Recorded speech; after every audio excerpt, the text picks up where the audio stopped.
Boy, what a day. What a day, what a day, what a day. That's a 420. Fuck you, 420. Take your balls a little bit, TJ. Fucking 420. I swear to God, I don't know what your problem is. Did you know that your side sweetie was getting an underwater squeezer to Tyler? I could have gotten one too, but I missed out because I was busy taking an aqua dump. Yeah. Givens. Where do we come from? Our father's balls! Kluge. First thing I wake up, smell my balls. Tyler. Oh my God! Carla. The thing I miss most, hands on my tip. Marvin. What? I have crabs! Wells. Asshole? Yes. I'm being an asshole? I'll show you an asshole! Watch this! Hosted by TJ Miner. Together that I haven't had a beer or sex in 3 days! Mayhem Unleashed. Which one of you assholes just stuck his finger in my asshole? Starts now. It was that one. It was that one. No, that was Tyler. No, it was you. Welcome to the Wednesday night edition of Mayhem Unleashed. I'm TJ along with 420. Yo. We're here. We got a few more that are going to join us here a little later, but I wanted to take a little time because I heard from somebody. Ooh. Would you care to wager a guess? Dee. You are correct. You goody. I like to I hear heard about from him. I did. I heard from Marvin. And he's out of the hospital. Oh, good. He is home. That's good. There was some bad news that went with it. Uh-oh. Marvin was diagnosed while he was in the hospital this last time with a rare form of lung cancer. Ooh. Dang. It is very susceptible to the chemo that he's getting. Okay. It comes on rapidly. It goes into remission rapidly. It comes back rapidly. Dang. They can manage it for a while.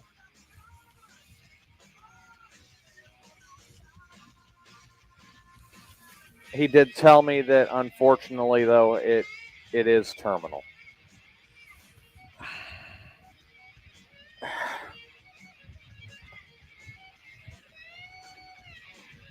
Marvin and I were acquaintances when I was younger.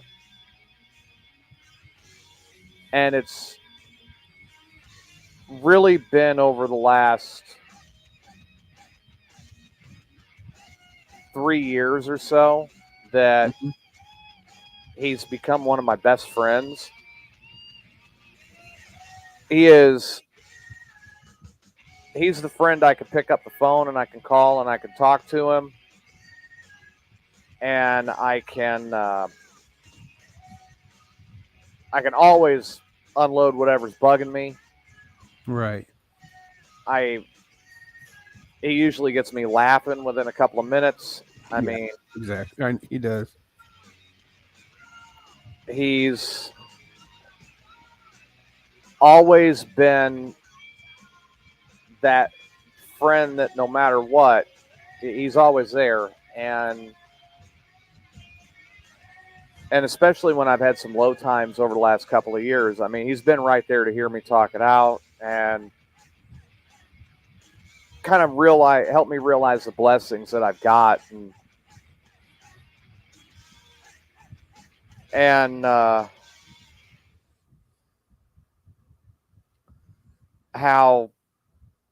well I've really made things work. And to get that news was heart-wrenching, to say the least. Right. But even with the news, Marvin is still Marvin. I bet. So we discussed things, and then I said, well, and I was like, and out of genuine concern, this is one of my friends. I said, well, do you have anybody coming over and checking on you? I mean, you have anybody coming over to help take care of you, that keep things moving in the right direction? And he goes, well, TJ, I'll tell you. I have about 4 whores that come up here to make sure that I'm okay. Oh, God. All right. He's going to go out Marvin. That's all there is to it. He's going to go out having everybody cracking up. But was Charity one of them? Oh, he's trying to make sure that Charity takes a break. Mm. He said that she's a little worn out. Well, yeah. I said, well, how worn out is she, Marvin? He said she's so worn out that the last time I looked at what was down there, it looked like a boa constrictor had unhinged its jaw and tried to swallow a battleship. Like, wow! That's a bad one. So, like, yeah, okay, Marvin's going to go as Marvin. There's no way around it. He's going to be Marvin no matter what. There's the next president of the United States. Yes, it is. Can't do any worse.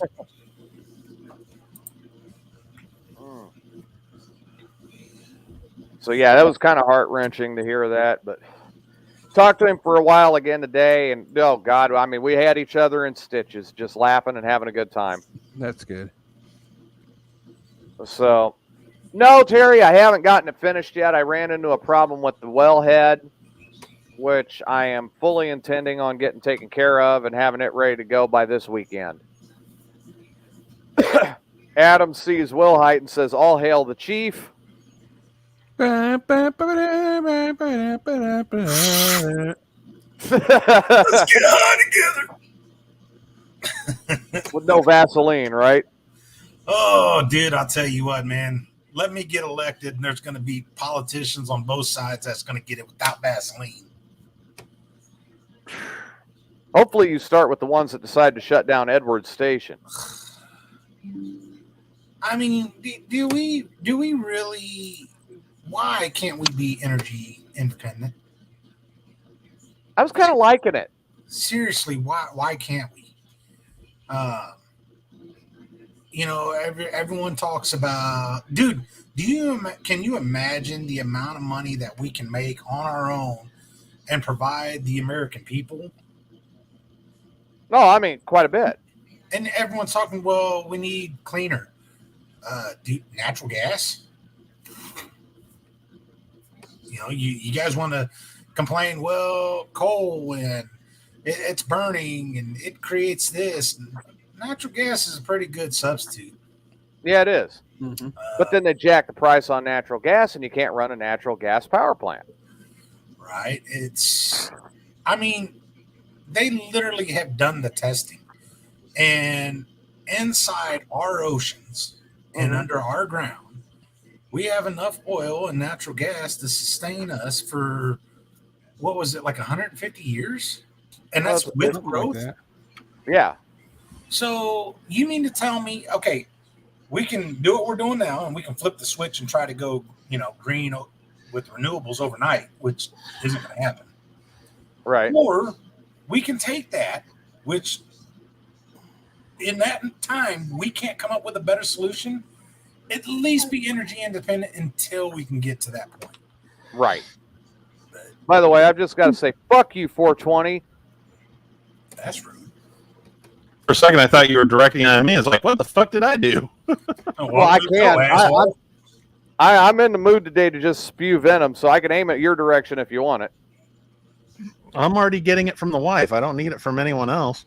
Fuck you, Kluge.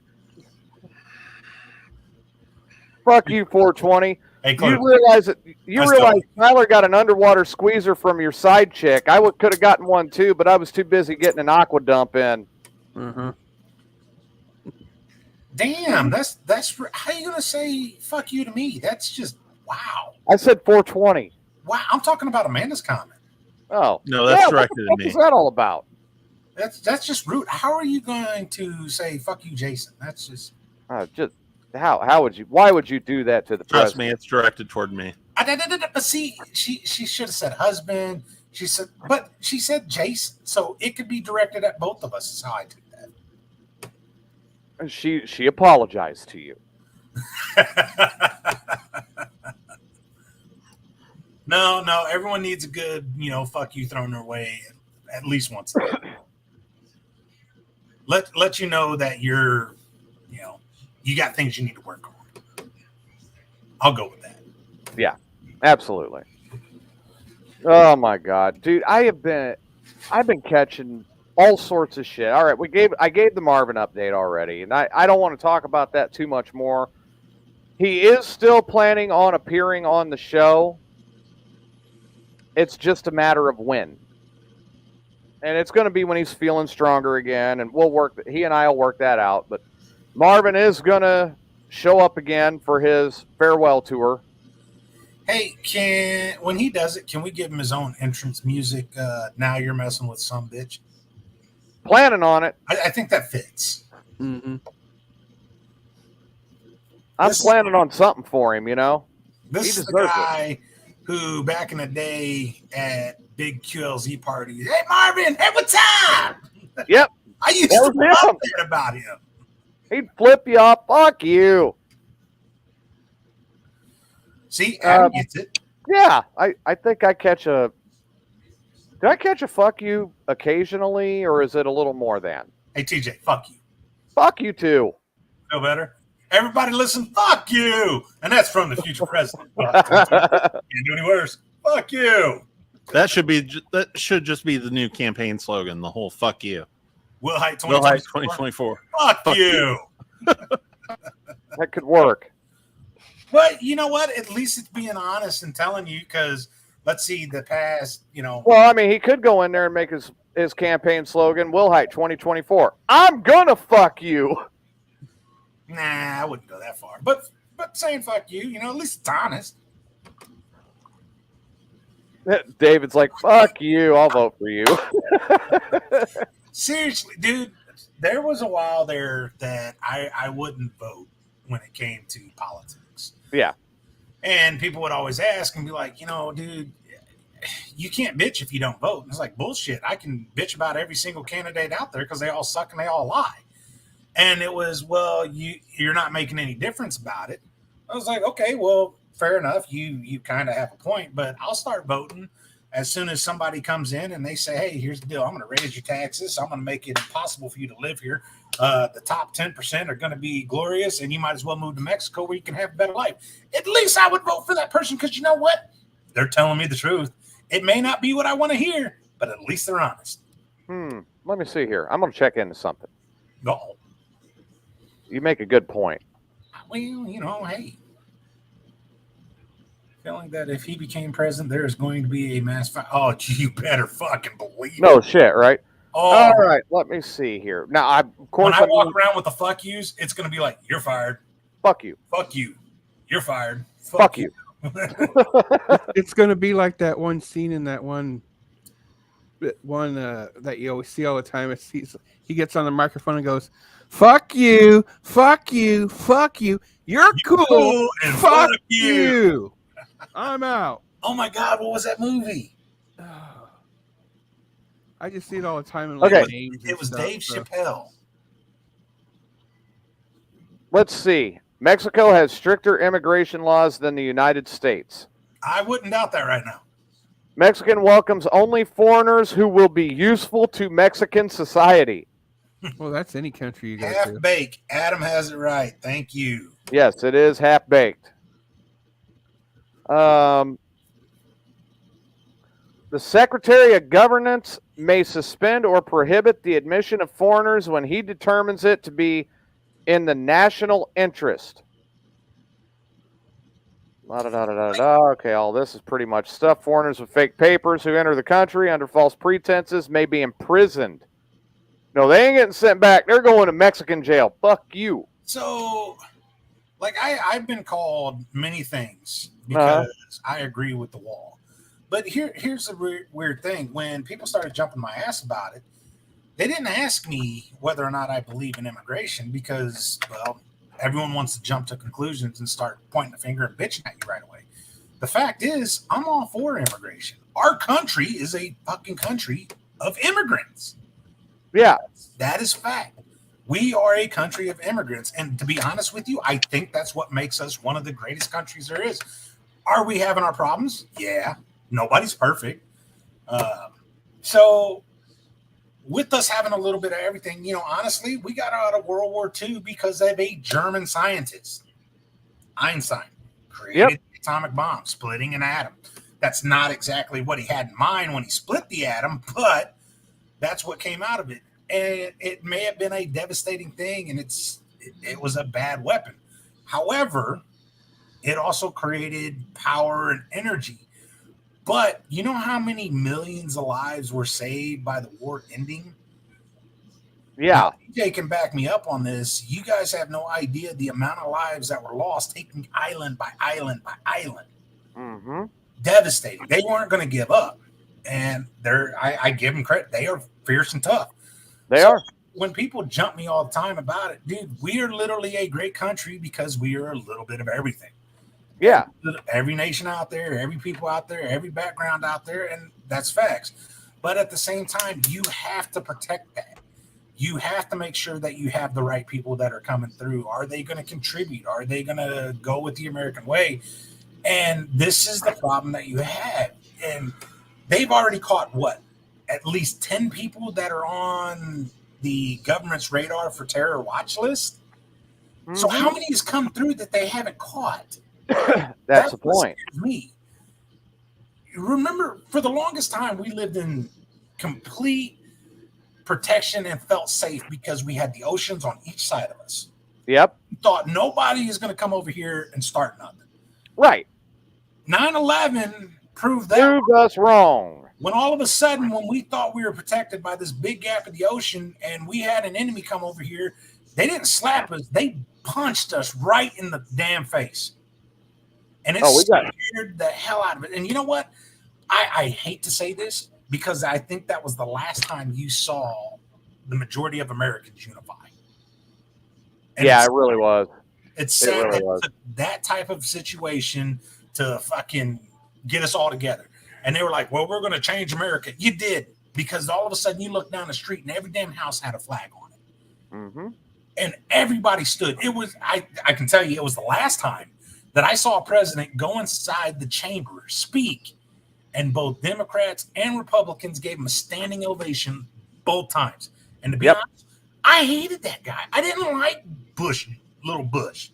I didn't care for the dude. You don't like little Bush? I didn't. Not that little Bush. I thought he was a damn puppet. Like, if you honestly look at it, his presidency, the majority of it was spent on vacation. He was constantly going on vacation. But little gobble. When we got sucker punched, all of a sudden he went to work. And I was like, well, look at this dude. Right. And then all of a sudden we came together, and then slowly, here we go. And now here we are. I mean, dude, it's pathetic is what it is. Yeah. Mm-hmm. I mean, if they could come together over something like that, the little shit should be easy. Right? That was big. The little shit should be easy. Of all things that should scare you, think about this. We are a country that is literally created over government overreach. Yep. Literally, and at the time, and I know what some people are thinking now, it's like, man, our government's too powerful. The military is too strong. They got too much of a grip. They were saying about the British. Hey, back then, the British was the #1 world power. Matter of fact, they were so damn badass, they had colonies everywhere. The English Empire stretched all over the damn globe. And military might, compared to everybody else, they were swinging the single ball and musket. But compared to everyone else, that was top of the line. They were literally the force of the world. No, they were the swinging dicks. And they weren't worried about us because, the colonies, they're up. Do your balls hang low? Do they wobble to and fro? Yeah. Right? They squabbled all the time, but they were able to shut down those coups. But the way they looked at it, man, those are farmers with pitchforks. We ain't worried about it. There's a reason that America is a strong power, and it's because we are stubborn, fucking red-blooded Americans. I mean, dude, we are the poster child for the asshole that just doesn't give up when he knows he's lost the fight. But in turn, it helped us win the fight. We've all been there, dude. No one is perfect. I'm going to tell you right now, I've been in a shit ton of fights. Shit ton of them. Have I Your won them nose all? can tell us that. I have not won them all. Oh, I no. literally faced a little dude in Oceanside, dog walked his ass. I mean, literally dog walked his ass. And he kept getting up to the point I got tired. And then he dog walked my ass. Literally me laying, dude, and I'm pulling strings of blood out. And it's because I underestimated this dude. I mean, he just wouldn't stop. But Never underestimate the little guy. you damn right. Ever. And who's the littlest dude on this show? Tyler. I wasn't talking about that. Oh, okay. I mean, Mike, pull your finger out of your ass. Oh! Dude! Yeah, hey, fuck that. Ah! Sat there and told him. You told him. I did. That's on you, dude. I said pull it out. I didn't say smell it. You did. You weren't specific. Well, it's God. just like that SNL bit where that girl goes like this, goes. I just do it with my butt. Okay. The same one that was in love with trees. I don't know. Oh Lord. So she was one of the ones that had a movie made. It was Superstar. Yeah, that one. So while I was in my conversation yesterday with Marvin, we were talking. He goes, "Hey, I saw something." I go, "Oh, really? Okay, what'd you see?" Marvin sees all. And he goes, "I saw that Mayhem Unleashed has been put on the nomination list again for the Illinois Times Best of Award." And I go, "Yeah, I know." He goes, "Well, what's the big deal?" I said, "Look, Marvin, whoever nominated us, I'm grateful, I'm thankful, I'm happy the show's getting the reach that people are interested. You know, that's always a plus to me. That's the success." He goes, "Yeah." I said, "But I've worked as a professional broadcaster. I've been paid to do the job. I've done the job. I walked away because there was no longer going to be any future in the job. And I went to internet to basically senior A broadcasting." I said, "Well, if you look at Canadian hockey, they have, their senior hockey leagues that are A, AA, and AAA, right? And all of those senior hockey leagues are called Senior A whale shit hockey." So, Is it like a beer league? no, it's a little bit above a beer league. Well, this might be like a beer league. Okay. But I was like, look,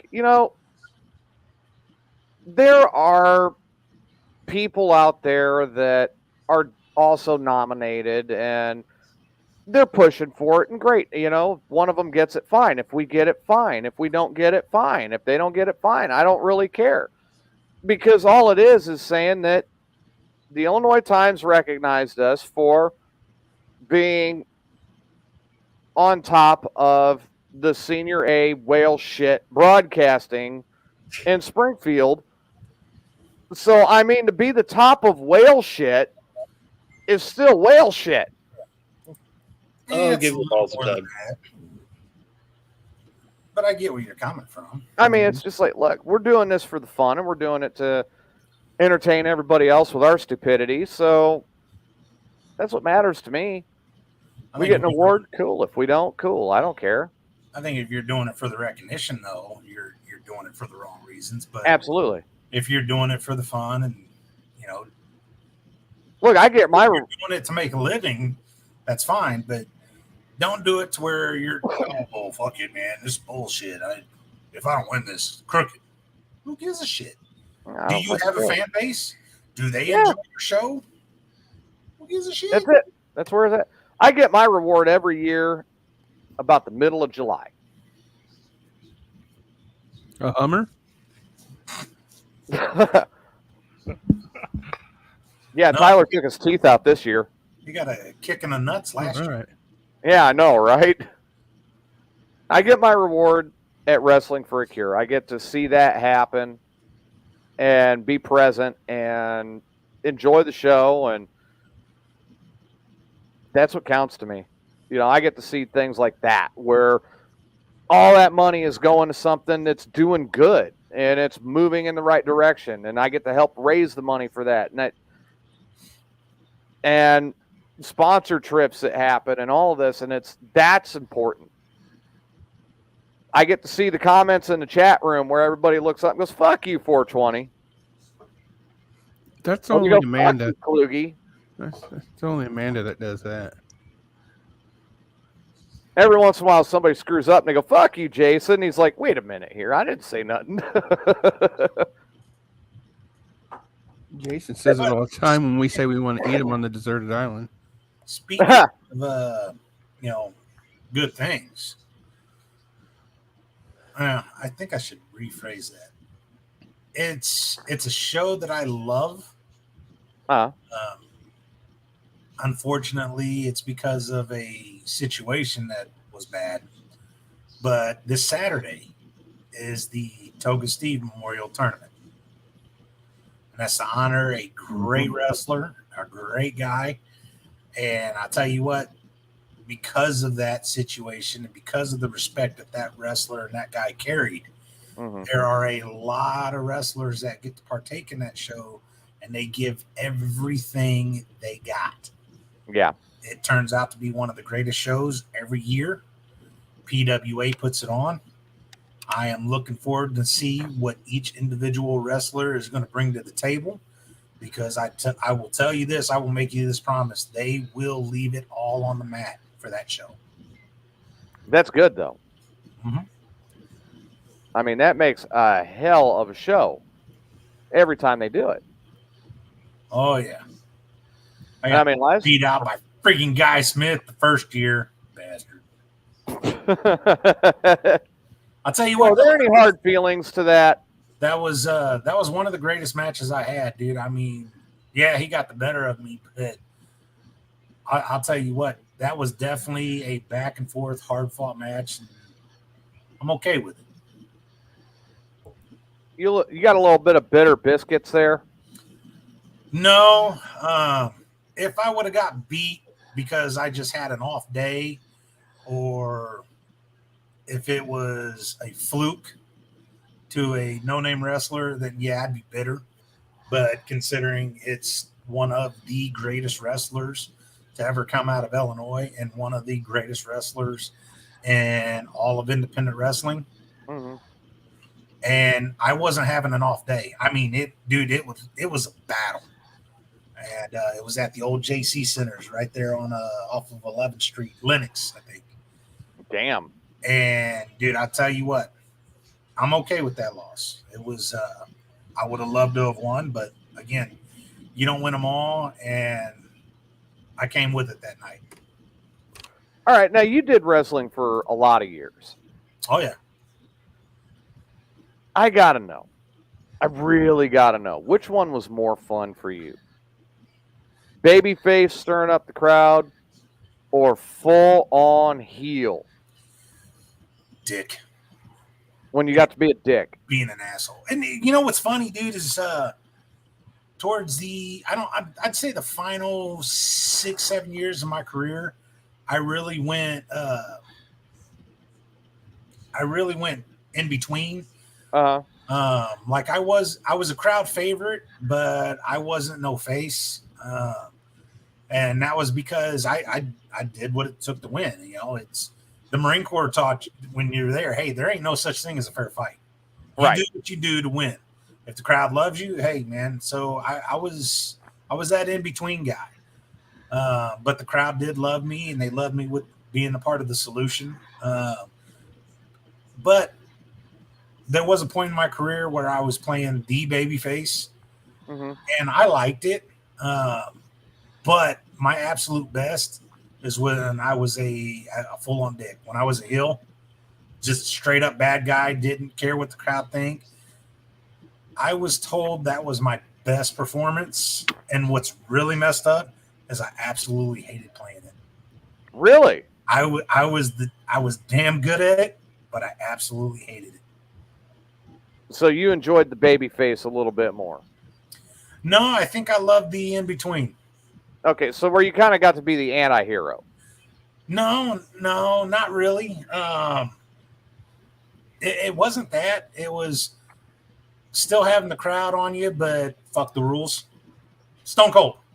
Okay. Yeah, kind of where I was going with that. Yeah. I'd love that. Being an absolute face, it's great with the crowd, but you get screwed over in matches constantly. Yeah. Being a heel, man, you're being a dick. And I played it well. I just didn't like it. Now, on the flip side of the coin, that you brought up, now I know you've had a singles career, and I also know that you had your tag team career. And you brought up the Solution, which is legendary local tag team. And that's you and Sage Ramsey. And Darian Frost. Now, if you really go old school with me and Ramsey, you get Maximum Destruction.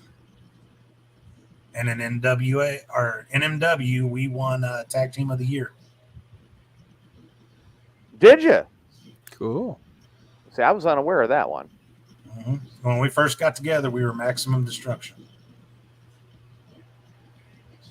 Now, all right. Now, with that one, which one holds the better memories, the Solution or Maximum Destruction? I like the Solution. We created a hell of a stable. I thought that was great, but I absolutely was in love with my hardcore career. I hate it now because my knees and my back are screwed. Yeah, right. Some days I wake up and I almost feel like a paraplegic. Just no, go back to bed. But for over a year, I was running Hannibal and Quincy area, right? Midwest Powerhouse Wrestling, and I became their hardcore champ. And I ran with that title for over a year. Ow. 2 to 3 times a month wrestling in hardcore matches. And you're talking tables, ladders, chairs, suitcase. It didn't matter. And I know what people think. Oh, well, they pre-cut. No, we didn't pre-cut shit. If you didn't hit a table hard enough, guess what? You bounced off it and you went through it again. Ow. You condition your body just to kind of take it. And I think wrestlers are just kind of a little nuts anyway. Yeah, I'll attest to that. And that's kind of facts. I mean, wrestlers are also, correct me if I'm wrong, but wrestlers are also kind of horny.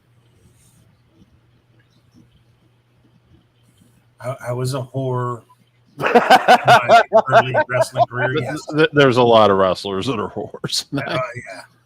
And especially one name comes to mind when I think of that. Summer Breeze. Speaking of which, I got to tell you something, Klug off air. Something I found out today at work, and it kind of, yeah. Oh, yeah, that's right. You work with him now. Yeah, what I found out today, you might. I shuddered. I don't think it's going to surprise you, but yeah, it's going to. What the fuck? Oh. It won't surprise me. It won't surprise you, but it'll still get you. But no, man. I mean, so the Maximum Destruction, the Solution. Now, how long of a run was it with the Solution? I don't remember that. How long did you guys go for? Well, the Solution actually formed before PWA, and we were running down in Southern Illinois. So Jesus.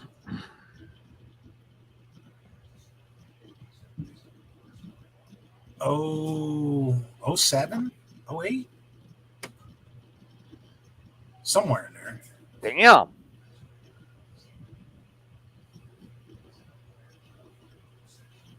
Like sitting under rocks in the dark. What? I'm lost. I'm lost on a lot of things. So in your earlier days, now that would have been back in NMW days. Well, let's see. You could really go further back. Hmm. And when I got home, it was Midwest Wrestling Alliance. Oh God. And that was a ring that was set up in the old movie theater in the Capitol Plaza Shopping Center. Damn. Of In course, fact, that theater's I been think gone. PWA's third show was done in that same place, the first for Halloween. Yeah, that theater has long since been gone. Right. But yeah, we moved from there. I had just gotten home and we went out to the warehouse on Stockyard Road. And that first warehouse we were in, I swear to dude, you walked in there and I think you needed a tetanus shot. It was bad, dude. And you're talking a bunch of guys. It started off with Dread Walker, Jason McAlexander. He got the loan together and we got a ring for $5,000. Right. And getting that ring and then setting it up over there. And we just like there was a couch there that I think someone found in an alley. We had a crash pad. I mean, God, the old sex couch in the back. The crash pad. We found chairs. I mean, we had lawn chairs. We threw anything out there, and they were free shows. You had to pay to be a part of it, so it was kind of like a club, right? And that's what kept our rent, and that's what kept our lights on. And we would train through the week. We would train. And from there, what you would do is we'd get better. And all of a sudden, we started making some noise and word of mouth. We were drawing like 100 people a show, just word of mouth.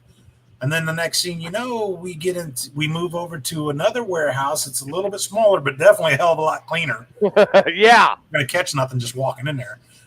And, no, you got it later after the show. But Illinois Times caught it and decided to come out and do an article. And at the time, it was one of the Taylor brothers. There's like 5 Taylors. And he went by Komatsu or something. And he used to put in the rubbing alcohol and had a torch lit. He would blow fire. Okay. And, of course, you do that, and they take a picture, and it's got the Illinois Times, and, like, the back part of it is singed because it's got the flame. Yeah, that got the attention of the city who to come out.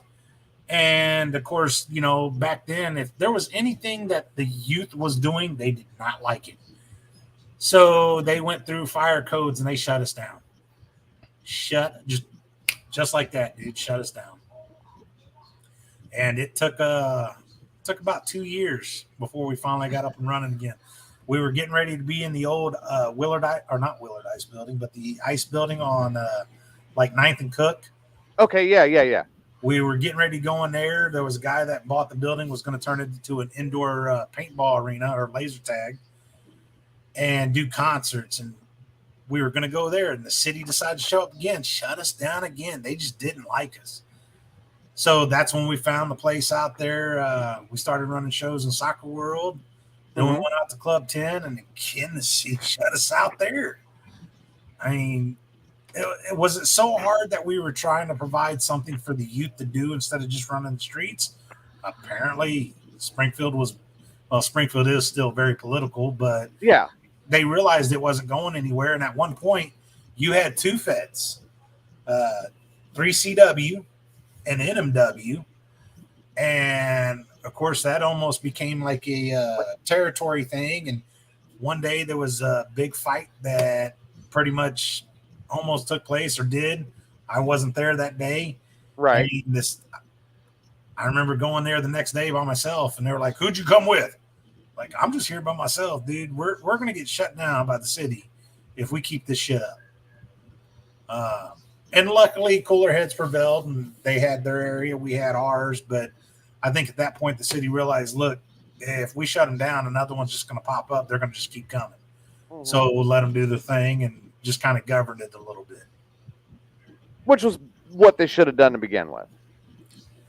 Right. Hey, we like what you guys are doing. You're trying to do something to keep our kids out of trouble, but Right, you're going to make tax money off it from Right. selling concessions and having to buy goods to have it there. right. But it's I've got to address this real quick before I get back into where we were at. Adam, what the hell are you watching from YouTube for now? What did you say? He probably got put in jail. Oh, it was probably when he said "fuck you."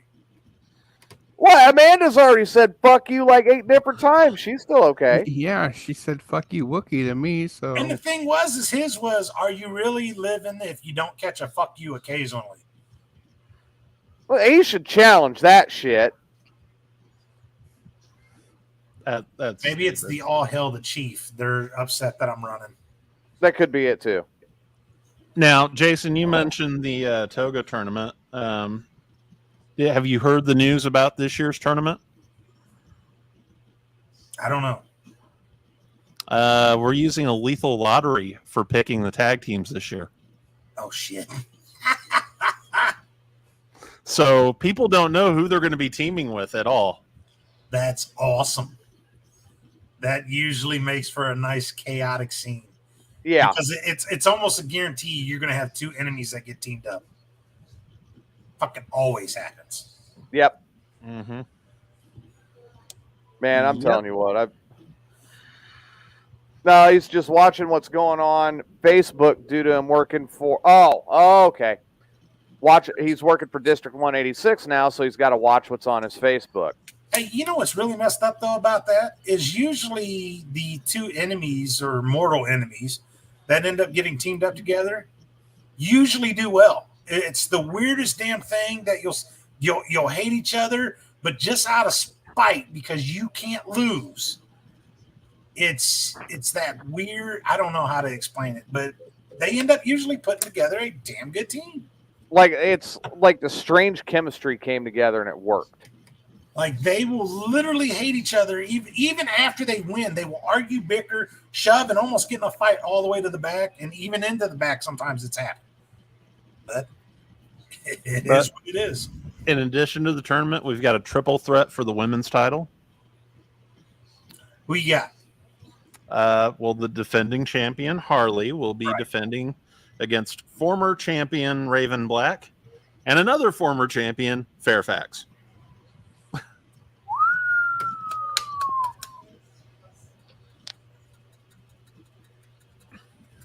You know, I know why she's not in that one, but man, could you imagine if it was Harley, Fairfax, and Reed? Well, yeah, I could imagine that, but Fairfax and Reed. Dude, they absolutely love to hate each other. They were at the virtual Wrestling for a Cure season 4. Oh my God, they beat the hell out of each other. But now I know why she isn't, because she's got a score to settle. Is she going to be healthy in return for Toga? She took a hell of a beating from KC with that chair. I don't see her on the card for Toga. Shit. Like, dude, TJ, you weren't there. You missed it. KC and Sean have been having an issue, and they actually had a match in Beardstown. And Yeah. KC flip shit, dude. I have never seen somebody beat someone with a chair, let alone KC was beating Shauna Reed, a female, with a chair. Wow. Yeah. I mean, Our ring announcer, Rob Leach, even got nailed with the chair. yeah, he jumped in to break it up, and he took one. But the scream that was coming out. Dude, I was worried about her career. I seen her after. She was still hobbling and she wasn't moving very well. But Right. the fact that she was, had to put all the weight on one leg, but the fact that she was standing kind of amazed me. But if you're not seeing her name on the card, then I guess she ain't ready, and that only He's happens. probably still- I do know that KC is not in the tournament this year. KC is going to be in the pre-main, going against CMC.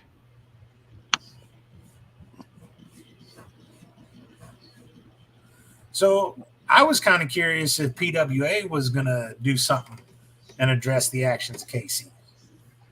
Oh, that's up to Commissioner Billy Alexander, of course.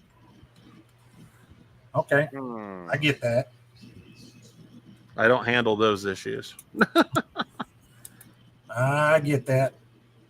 Yeah, I thought that was below the belt and a little disrespectful on his part, but I don't know, man. This is definitely like KC has been leaning more and more towards the bad side, but man, I think he's finally flipped shit.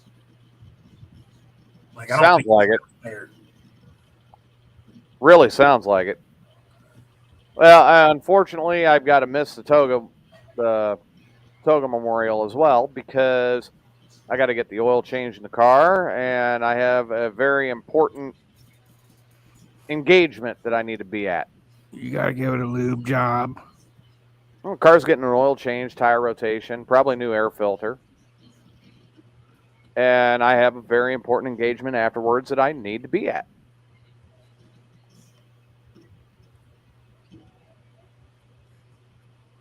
It is a requirement for me to be there. Alcohol is also required at this engagement. Is it in Decatur? No, it's not actually. We're going to try Greenview.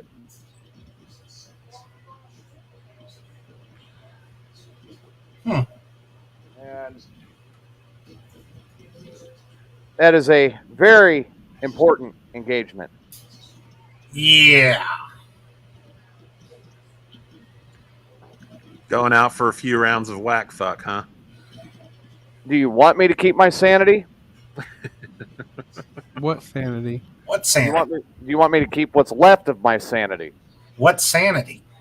Yeah. You want me to keep what's left of my insanity? Why? Why would you want to keep that? Well, I mean, if I lose it, then I'm going to be like nothing. You know, I'll be laying in the ground a puddle of drool. Well, see, you lose your sanity, you become insanity. If you lose your insanity, does that revert you back to sanity? Well, here's the thing: if you take the root Wow. words for insane, there's insane. That means you are sane. So that means, wouldn't technically, if you're sane, you would be crazy and not insane, because insane would mean you are sane. 420, Yes. give your fucking balls a tug. You know, technically speaking, he's just referring back to half baked, where you have the intelligent smoker, the one who thinks he smokes, or the one that smokes and then thinks he's intelligent and knows everything. And then Have you you been have smoking today? then you have the one that believes in the conspiracies. It's Tyler. You ever seen the back of a $20 bill on weed? Yeah. If you fold it up, it looks like the Twin Towers. Hey, I have done that, and I know how to fold it so it looks that way. Oh, God. And then, of course, if you flip it, because it was all the rage. If you folded it right, you had the Twin Towers, and you actually had the difference in smoke elevation. Mm-hmm. But if you flipped it the other way, then you had the Pentagon. It was the weirdest fucking shit ever. Yeah, I remember The that. now. Illuminati. You know what I like to do with a $20 bill? Shouldn't have said that out loud. I might end up Spend it on weed. Put it in my wallet Why? so I could spend it on alcohol later. Oh, I was close. It was something to make you inebriated. What's the latest conspiracy I saw was Kevin Hart and what's the girl that won the first American Idol? Kelly Clarkson. Mm-hmm. She's got her show. Yeah. She's talking about getting a ridiculous amount of money to do some sketchy shit that she really didn't like. And as she was talking, all of a sudden, Kevin Hart's like,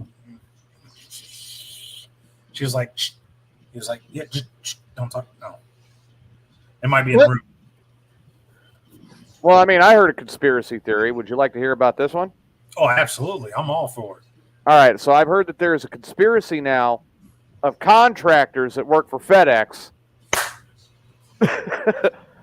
to basically tell FedEx to fuck off and give their balls a tug. Oh, I hate that fucking term, dude. That's so old school, and it's coming back around. It drives me nuts. I'm talking about the balls a tug. Oh, It's not a conspiracy. It is. It's legit. It's legit. Well, that tells you how far behind Canadians are with jokes. Yeah. So, well, fuck. I heard that back in the Corps. I'm sure TJ heard that hanging around with them. Oh, God, yeah. Give your balls a tug has been a fucking run. Well, it's a dick joke from the military. It's probably been around since the 20s. Dude, that joke was yelled at us at basic training. Right. What? You can't go through that? Give your fucking balls a tug. But everything seems to be in the military, and then it finally makes its way to the civilian world. Anyway, so there is a new video that I'm gonna have to send you, and it's from the expo that took place in Vegas. Uh-oh. And it's Spencer up on stage for an hour, and he gives a hell of a presentation. And I'll tell you what, man, he goes, "Hey, dude, here's the deal. I'm not against FedEx. As a matter of fact, I want FedEx Ground to do good, because without FedEx Ground, I don't have a business. But without me, FedEx Ground doesn't do good. So we have to work together instead of the separation that has been created and the power trip that has been going on. I mean, it's a damn good. I mean, it's legit, dude. And I drove it home, huh? I finished watching it earlier today. And he's flat out said, look, man, I don't want the hashtag Purple Friday, which is set for Black Friday this year. He goes, I don't want that to happen. But my business cannot survive if these contracts go this way. And they talk about how they want to, everyone can renegotiate and present your evidence. He's done that for every route he has, and he is the largest route consultant in the entire United States. And every single one of them has been denied. So, in other words, you just said it to make it sound good, but you had no intentions. Right. That's what it is. But I'm going to tell you what, he's very hard up on it. He was like, look, I'm all for discussion. I will defend FedEx Ground, but dude, you guys gotta prove that you want it too. I don't blame him. I stand with him. So now what happens with Friday this? I've ever had. Now, I was going to say, now what happens if this Purple Friday goes forward? What's the deal there? We park. Okay, so you guys park. That's it. Yep. And then nothing goes out. The business shuts down. What about the line haul guys? They still going to be hauling it in? Every other contractor in line haul, that's their business. He's flat out said, look, I've never told any of them to not run, to park, or any of that. I'm just saying what I have to do for my business. Right. And that means, what, 25% of the Springfield terminal will sit? Now, Not counting Nashville, North Dakota, South Dakota. There's terminals in Indiana, Chicago, and quite a bit in Pennsylvania. Now, how many contractors are backing up Spencer on this? They had, I think originally when they started, they had 3,300 contractors that were going to be at the expo. When it was all said and done and counted, it came out to be 4,100. They booked the entire Parish Hotel and some of the hotels around it. And from what I understand, again, each contractor is up to making their own decision. But many of them have flat out said they can't wait until Purple Friday because some of them have already filed bankruptcy. Some they're already going under. But he wanted to give time to FedEx to, negotiate and work. But I believe that the number is north of about 2,500 that said that they plan on doing the same thing. But again, that's their call. Now, with all those contractors, how does that affect the Springfield terminal as a whole? How does that affect us here at home? Here at home, the Springfield terminal, like I said, Patton's got about 25% of it. Okay. So 25% of the Springfield terminal will sit. Do you know, are there any other contractors in the Springfield terminal that plan on sitting either? Not that I know of. Okay. I know some that have said they may, but whether or not, that's... So they're kind of on the fence, but they haven't really come out with it yet. Yeah, sort of. I do know that one is in real bad trouble. I know another one is barely hanging on. And the odds are that they may end up doing the other one, and that may be the other terminal. So you would have 25% of the main terminal and the other terminal completely sitting. That's a possibility. But let's put it this way. The contractor I work for, and let's look at the 23 or 2400 or whatever said that they planned on doing it too. Mm-hmm. Now there are 6,000 contractors nationwide for America. Right. So if you're talking 2,300, well, guess what? That is over a third of the contractors sitting. It's a hell of a statement. But with that statement, now each of the other contractors, they all have their right to choose, and they're going to do what they want to do. How many of them plan on picking up the slack? Well, see, that's the thing. Even if they pick up the slack, it's peak. You're already busy. How much can you pick up? Now, what do you think FedEx's contingency plan is going to be? Because, I mean, let's look around. Well, we see FedEx I know it's going to backfire, because this is the thing with Patton. For example, the Springfield terminal, every single year when I started, FedEx contingency was they would rent trucks. Right. They would have their own drivers during peak. Right. So there's the money for the trucks, there's the money for drivers, and we would take up all the slack. And Patton did that for years, bailing out FedEx and getting extra pay for it. Right. So this in the long run saved FedEx a ton of money. And because of the fact that not only did he do that in Springfield, but he did that at the other terminals that he worked at as well to up his revenue and take that extra slack, it also gave that notion to FedEx that, hey, sign this piece of paper, or, hey, 420, you sign this contract, you're going to run these, and if you don't, we'll just get someone else to do it. Or, and they would yank it knowing that they had something to fall back on, and that was in the other contractor to take it and run that. Well, now that's gone. He flat out said he ain't doing it anymore. Right. Right. So now what you have is you have a situation where you no longer have that backup plan, and FedEx had to go out and guess what? They had to rent trucks again. Well, right. The cost of everything going up. So now they had to get these 10 trucks, which are the little itty bitty 12-foot little box van. And that little itty bitty box van, and those 10 cost that terminal $30,000. Yeah, I see them. So you take that $30,000, you also got to pay for the fuel, and you got to pay for those drivers that are going to run it. This has already backfired on Springfield for my guess, probably around $75,000. Ow. And you're running a little 12-footer. You're not going to pack a lot of shit on there. No, not really. There's another third of the solution. The vice president of the next United States. The next vice president? Vice President Ramsey. I'll take it. What up?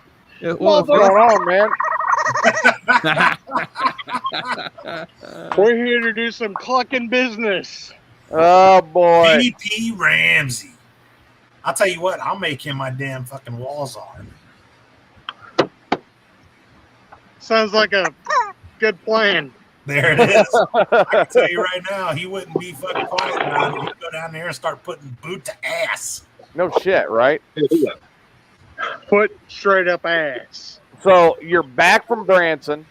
Yes, sir. Did you get any hot tail while you were down there? Yeah. I totally did.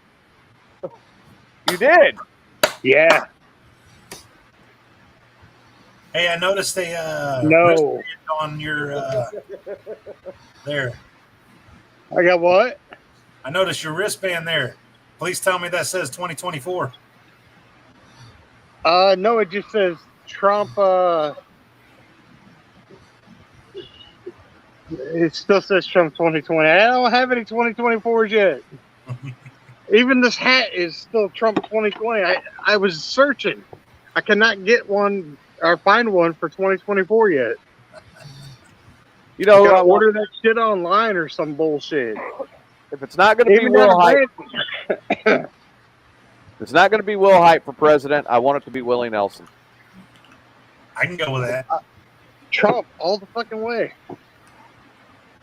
Unless we can get Will Hyde in there, then I'll go Will Hyde because I know I'm gonna be VP or fucking Secretary at Arms. I don't give a shit. I'm gonna be in there with him. To say, if it's not Will Hyde, I want Willie Nelson. Dude, I'm telling you, man, I got in there we would walk through the fucking House. We'd walk through the Senate. Dude, you know what? It's time for you to do service and then go back to your community. Yeah. Term limits. President's got term limits. You got term limits.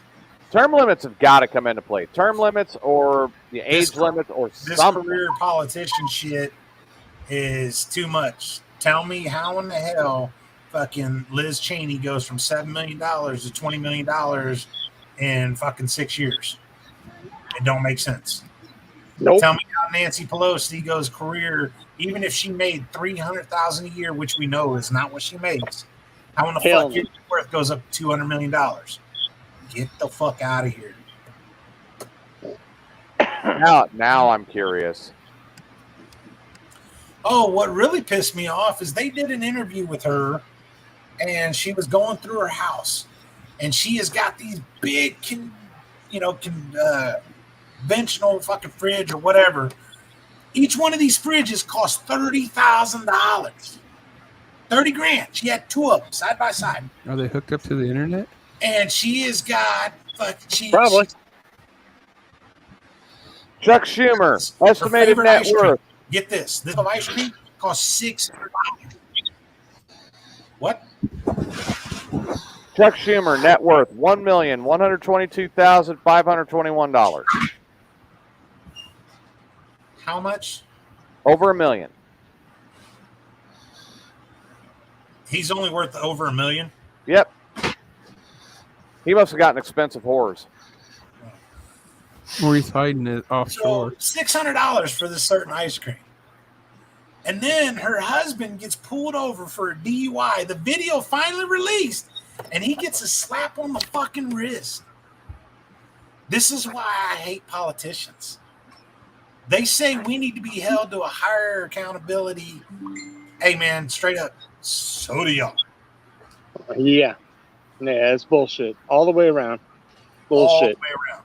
I think a few years ago there was this Washington, Illinois cop that got pulled over for drunk driving, and the police chief came and picked him up and drove him home, and all he got was a slap on the wrist. Oh, yeah, that happens all over. All over the fucking place. What the fuck is this? What's the Republican downtown that had the that office near the old Lincoln Land annex? He got caught skimming and taking the money out of his war chest. Oh, Like Schrock or something. yeah, Aaron Schrock. And he Yeah. got busted. And damn it, that's what I'm talking about, dude. I don't give a fuck you're Republican or Democrat. If you're crooked, you need to fucking go. You need to fry. Didn't he try to get back in too? Yeah, he did. Yeah, he did. Oh, it was an honest mistake. Yeah, honest. Yeah, that's why he had his office in D.C. decked out like Downton's Abbey. What do you need a $300,000 fucking roll top desk for? No Oh, shit. over here for $300 you get the same damn thing. the fuck out of here. I'm for fuck's sake, I get by with 4 leftover desks and they're held up by fucking 2x4s. Kiss Hey, my look, man, fucking I got ass. this great desk that was left here at my house, and I'm damn sure I'm using it. I love it. Right? I'm I using built a my TV desk tray out of from- freaking plywood and 2x4s. Come on, now. Right? Mine's And a them are TV your tray. hands. And shit, I bought a desk off of Facebook Marketplace for 75 or $50. Right? Yeah, well, not all of us have your money. I'm Yeah. telling you, $50. Ghetto-fi, baby. And mine's a $7 TV tray. See, there you go. Now, there's a desk. Yeah, there you Hey, maybe go. that's what I should do when I get in the office. Be like, all right, here's the deal, man. Guess what? Everybody, your desk is a TV tray. It works for the average American. The You're going to computers- make it work, goddammit. The computer's on the floor. I got my TV as a bigger screen. I got the smaller screen sitting on the TV tray with the mic hooked up to it, and the keyboard and mouse just sitting right here. Wait a minute. Hey, Is that what Michael If Madigan you can did? do it, He stepped down so he couldn't be impeached? That's right. Oh, That's exactly what he did. Motherfucker. who did? Son of- Madigan. Wow. Yeah, he did that like a year ago. Okay. Yeah. Yeah. fuck. I wasn't paying no I thought- attention to I Madigan. thought with the evidence they were catching him, and that's how I didn't realize. What a crooked motherfucker. $135 million. Fuck you, Nancy Pelosi. He was also probably trying to dodge jail time, wasn't he? Yes, he was. Well, It was one of them behind the scenes. Oh, well, we'll let you. Yeah, Madigan was trying to dodge a lot of things, and they were cutting him a deal saying that if you step down, we won't go ahead and prosecute type What deals. was the deal with him and ComEd? That he was over yeah, the his thing comment. was all over it. Yeah. Yeah, Contract with it. He got millions if he subsidized them or some shit, wasn't it? yeah. Well, he lost all those billions if he stepped down and agreed not to do this and not to do that, and ended up saving himself jail time and everything else. I'm sorry, somebody gets jail time. No, he got out of doing all that shit, but I mean, I think shit could still come back to haunt him if the right they could people still find get the him right with shit. criminal. They're still investigating, and they could still hit him with criminal charges for the shit that he did. I think. Yeah, Pritzker if they has can a hand find in- it all. I don't give a shit what. But he I'm got sure it's out just like of, Hillary's emails. Where the fuck are they? right? But he Right. still did some corrupt shit and fucking got away and made some millions in the process. No, Well, shit's let me- gonna come out against Madigan. They just gotta find it all and make sure they got everything to get his ass. Shit, that could take until after he's dead. And it could, but I mean, if they got the right people on the job, they'll find what they need. Yeah, let me tell you something about Madigan. Massage thingy, huh? It's gonna be the same thing that comes out whenever like Pritzker gets out of office. That motherfucker's let me- gonna end up going down for a lot of shit. Let me tell you what, Madigan is so willing to do anything for money. That motherfucker, if he bends over, drops his pants, and shows you his asshole, it looks like a boa constrictor unhinged its mouth to eat a battleship. Oh, his daughter was the attorney general. Okay, well, there it is. Fucking. There you go, Well, right? she's gonna be able to protect him, but I think that's only gonna go so far. Oh, look at who arrived. What? Oh, hello.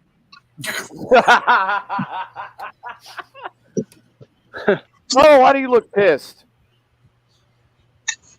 I'm trying to get my shit hooked up. Did it freeze? Oh, there it It goes. says my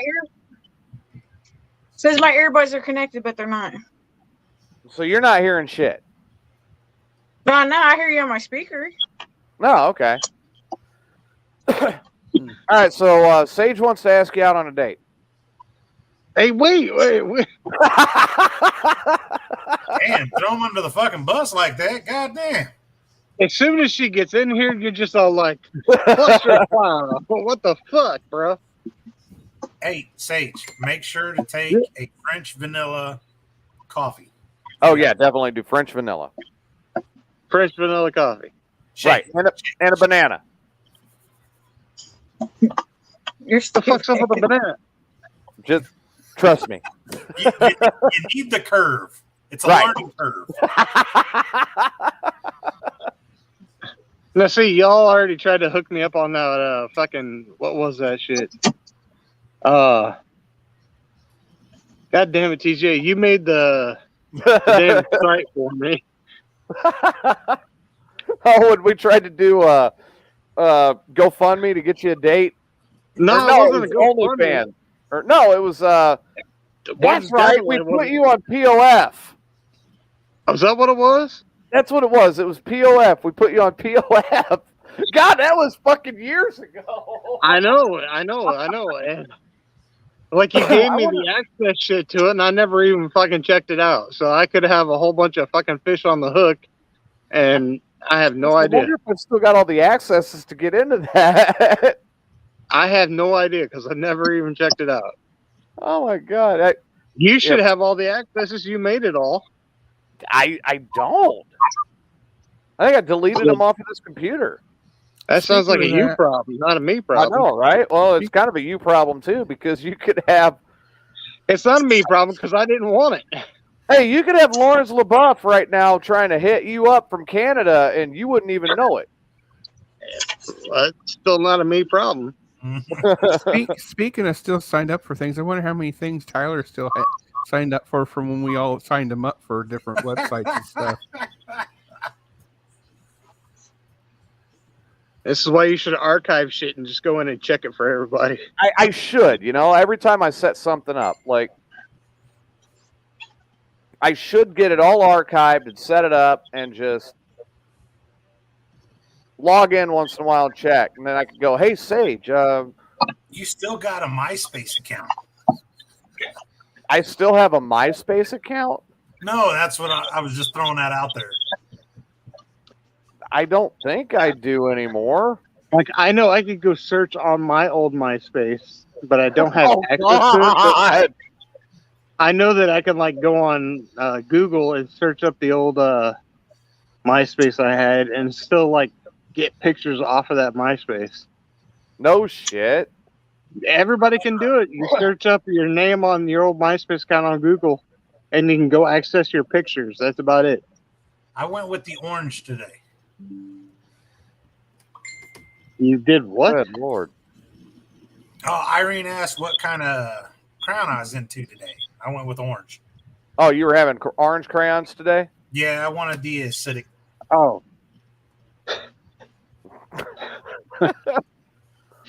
Hey, you know See, I what? don't see any chat unless I like actually click the chat. Then it I'm takes me really- out of here. Because I thought about magenta because that's like my favorite outside of the pink, of course. But then I thought, the acidic part of it I really needed, so I went with orange. Vitamin C. There you go. I love that Sage was just trying to bring the chat up, and he logs himself off. It happens. Oh, there he is. Hit the wrong button. Yeah, I noticed. Oh, You man. gotta stay balanced. I don't know. Right. I got to figure out this damn thing to where like I can see the chat and I'm on my fucking phone. Dude, we got to get you we got to start a GoFundMe for you to get you like a laptop. I've got a laptop Okay. inside, but fucking kid used it and fucking fried the battery box for it. Get you a laptop set up so you can broadcast off of it. And I've got a laptop. I just got to fucking take the shit in to get fixed. well, maybe we need to start a GoFundMe for that.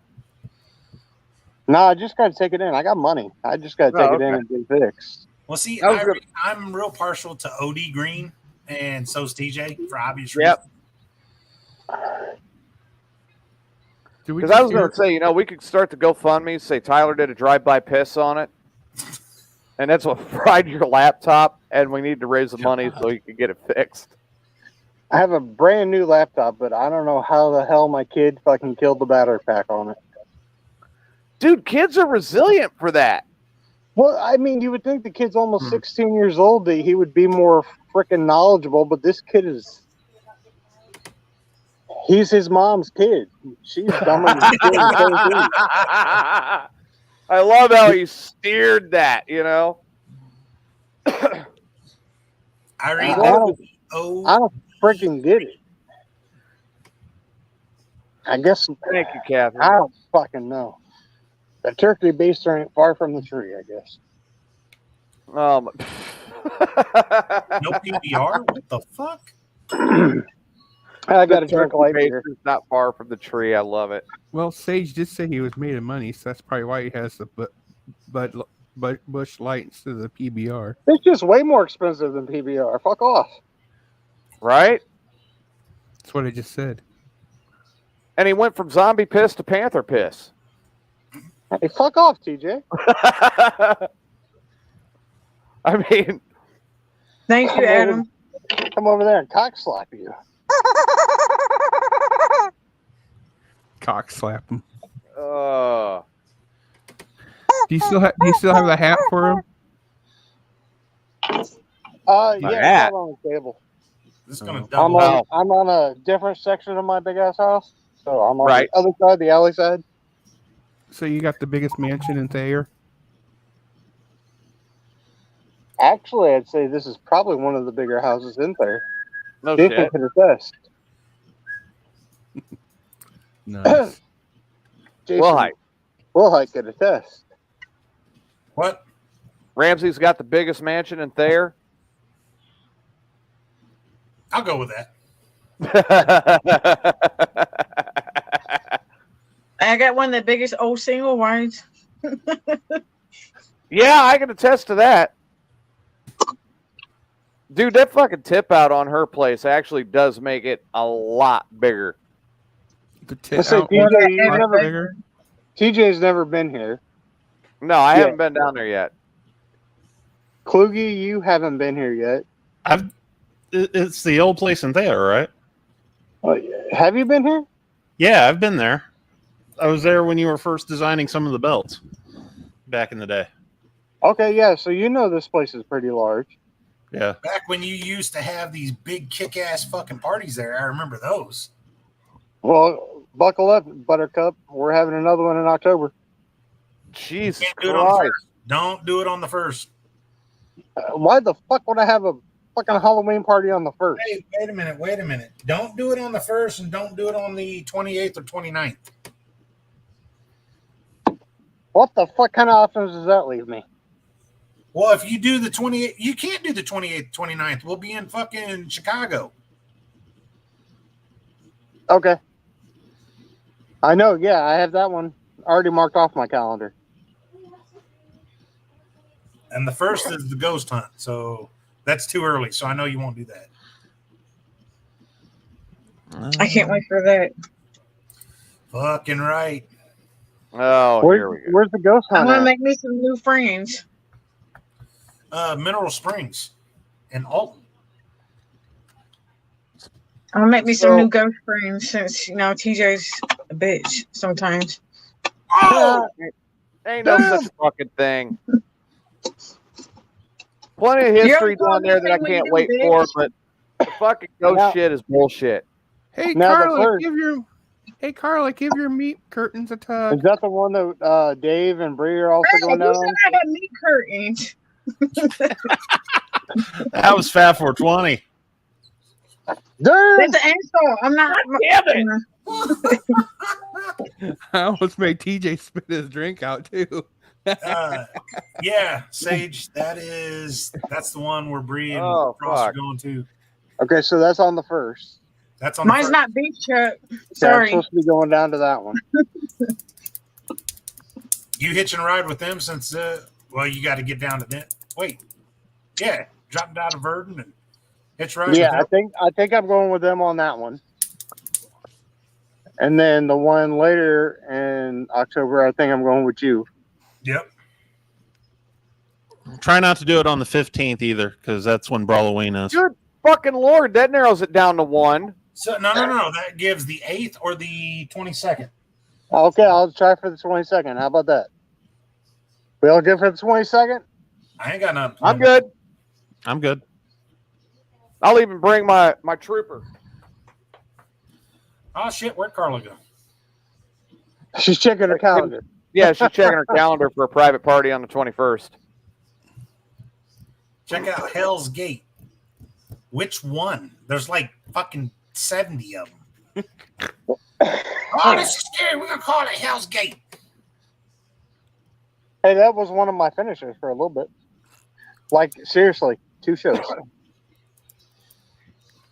Dude, I mean, Sage, I was really telling them about old school oh yeah, destruction.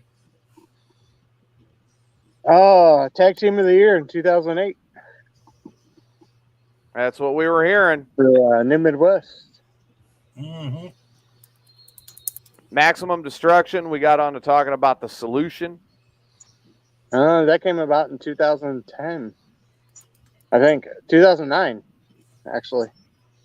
2009 or 10. Solution was born. I knew it was close to then, but I know it was before PWA was formed. How long is PWA came about in 2010, right? We've been running about 11 years now. Wow. That doesn't tell me. That tells me to do math, and I don't feel like mathing. Like 2010, 2011. It's right. Yeah, around right around that time. But I knew we were before it. Maybe not by much, Yeah. but I knew we were. Okay, well, the Solution had been running. Shit, no. Okay, we've been running at least since 2009. If not before, because I think we were doing Maximum Destruction in the Midwest. And then And RCW was. And then RCW, we were doing the Solution, me and you.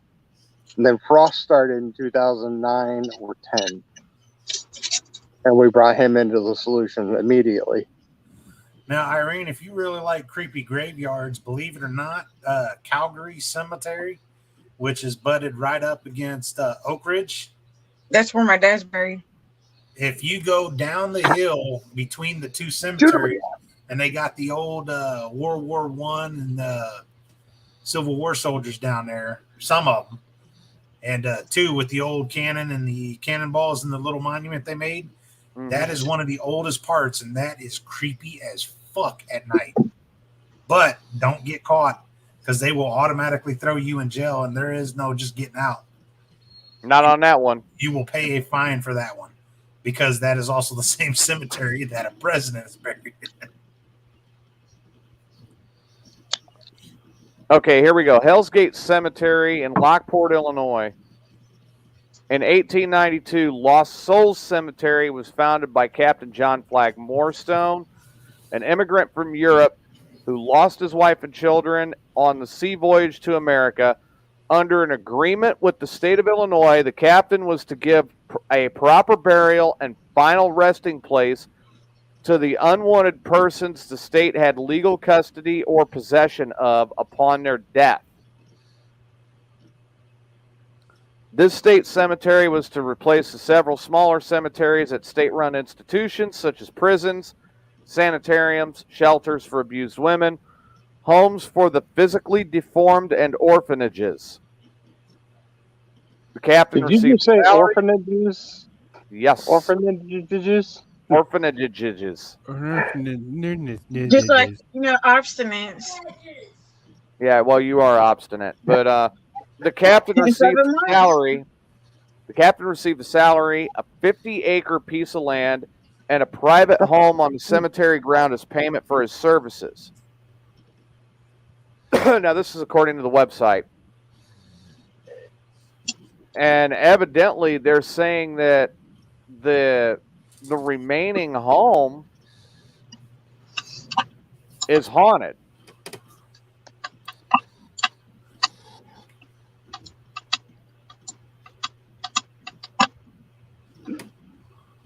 What? Let's see. There's some excerpts here from his diary. If I could show their spirits, talking about the dead, that I have brought their family here to mourn, they may have peace in the hereafter. That was one excerpt. Another one, I have called out into the wind, begged them to come home, and split the blood of those who persecuted my family, yet I hear nothing. If I cannot find their spirits with my physical efforts, I will take a more spiritual path.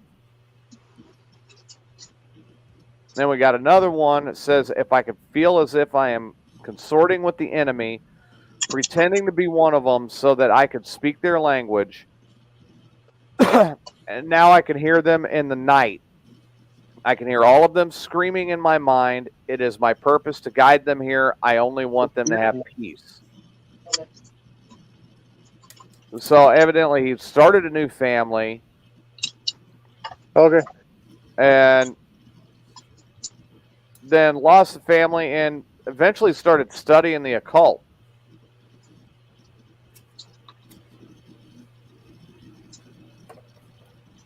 So let's see. We go into history. Well, that's never good for somebody with a cemetery. No, not really. Then you got 1980 to 89. Oh, good. A group of theater students opened an award-winning haunted house on the actual grounds of the old Illinois cemetery. The haunted house was built to be an exact replica of the old Lost Souls Cemetery and the funeral home, which was exhumed and relocated by the state in 1939. For 10 years, the haunted house experienced legendary success, partly because it was well known that the property used to be an actual graveyard. And also because of the extreme nature of the performers. Their show was known for its intense fear factor, which once led to a customer's fatal heart attack inside the haunted house. Holy shit. Cool. Beyond the infamy of actually scaring a customer to death, Hell's Gate was known for its money-back guarantee. If you make it all the way through the haunted house and jump down the giant slide, you'll get your money back, claimed Jack Fitzgerald. Or Jack Fitzpatrick. Although Hell's Gate Haunted House was a financial and critical success, a police investigation caused the owner to close the doors forever in 1992. On the third week of October in 1992, 11 actors and managers went missing while working in the haunted house. After a 2-year investigation, the case was closed and considered unsolved. Because there were no traces of the missing persons, the police focused their investigation on the last person to have seen them. Unfortunately, his testimony was considered invalid due to the fact that he was committed to an Illinois mental health facility soon after the night his friends went missing. Damn. So that's 11 people that went missing? Yeah. You ever hear that one haunted house every year that they make people sign a waiver because like they could torture you and all that shit? You ever hear that one? I did. Yeah. You know, the ones I'm interested in are the ones that have the history. Now, You know, see, this is just somebody walking in and going, I'm going to beat you. Look, I did SEER training. Fuck you. You can't do shit. I know the one that you'll do just for the sheer fact of history, and that's Gettysburg. Yes, absolutely. That is another one that's on my damn bucket list is Gettysburg. And here's one for you. Now we're going back to revolutionary times. I want to do Breed's Hill. Yes. Not Bunker Hill, which was, everyone thought it was Bunker Hill, which was actually away. The real battle took place at Breed's Hill. Yes. I'm sorry. I am a military history nut. I'll tell you one that I've been to Go that, figure. well, I've been to 2 of them in Europe that I know you would love to go to. Bella Woods. Auschwitz. Dude, honestly, man, yeah, but that would freak me the fuck out. Though I do want to do it. The other one is, all right, Auschwitz, it gets cold.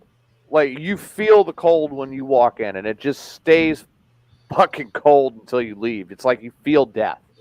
So you're saying it's not good to have barometers or whatever? Yeah, I wouldn't take a barbecue there and try to cook. You know, somebody might get pissed. I think she was Auschwitz asking is- about barometers, bro. Not That's what I meant, barometer. Well, I thought you said bra meters. I'm like, And I'm what? mad at you, Fat 420. Hey, did Garth Brooks No. do a song on Bella Woods? I think he might have. Get in line, Carla. Irene, I haven't heard the song from Garth Brooks if he did one on Bella Woods, but that was World War One, and that's when chemical warfare was being used. So the Marines wore these gas masks, and it sounded like you were growling when you were breathing. And Right. the Germans couldn't see us with all the gas that they were throwing, and all they could do was hear it. And no matter how much gunfire, and I mean, they put thousands upon thousands of rounds downrange, and the Marines kept coming. And they nicknamed the Marines Teufelhutten, which means devil dog, because they thought we were just hounds that rose from hell that kept coming and ended up taking them over.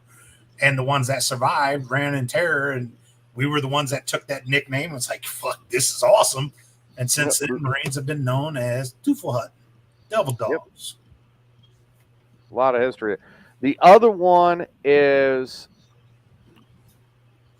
the one I know that you would love the history of it. That one is in Luxembourg. Yeah. Well, dude, they're pretty much any battlefield, I'll go. This isn't a battlefield. I'm not saying that I'm definitely not saying I'm psychic, but every time when I've been to haunts, there are times where I'll feel some energy or feel something going on. Then there's times where I don't, but it's the history alone. Right. I absolutely love it. This I'm gonna go to the is same asylum. this is actually one individual buried in front of a battalion-sized formation from the Third Army.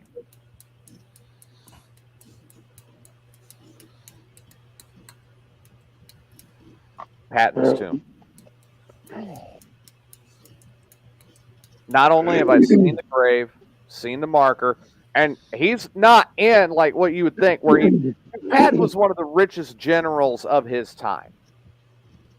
He was really smart with his money, and then he married well on top of it. But Patton was he was just very good with his money. You would think An army, but that is one hardcore son of a bitch. yes. You would think with the money he would have been in like this very fancy tomb and whatever. No, his grave is actually just like his soldiers. There is a white cross, his name, his rank, branch of service, when he passed. And he's in front of a battalion-sized element of the Third Army, which was his army that he commanded in Europe. However, right behind his grave, which is what makes it really interesting, Patton was also very religious. And he had a chapel built. And it's all pebble stone and stained glass of different colors and all put together. It is gorgeous. It's a one-room chapel. And that's it. I mean, that is one place that I fully intend to go back to before I die.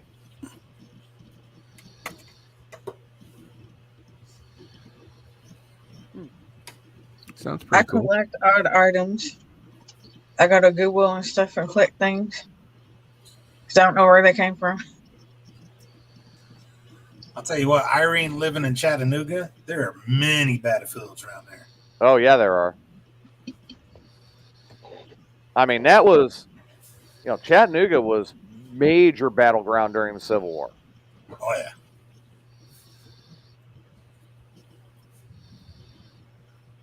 Well, they were fighting over land rights at that point, Yeah.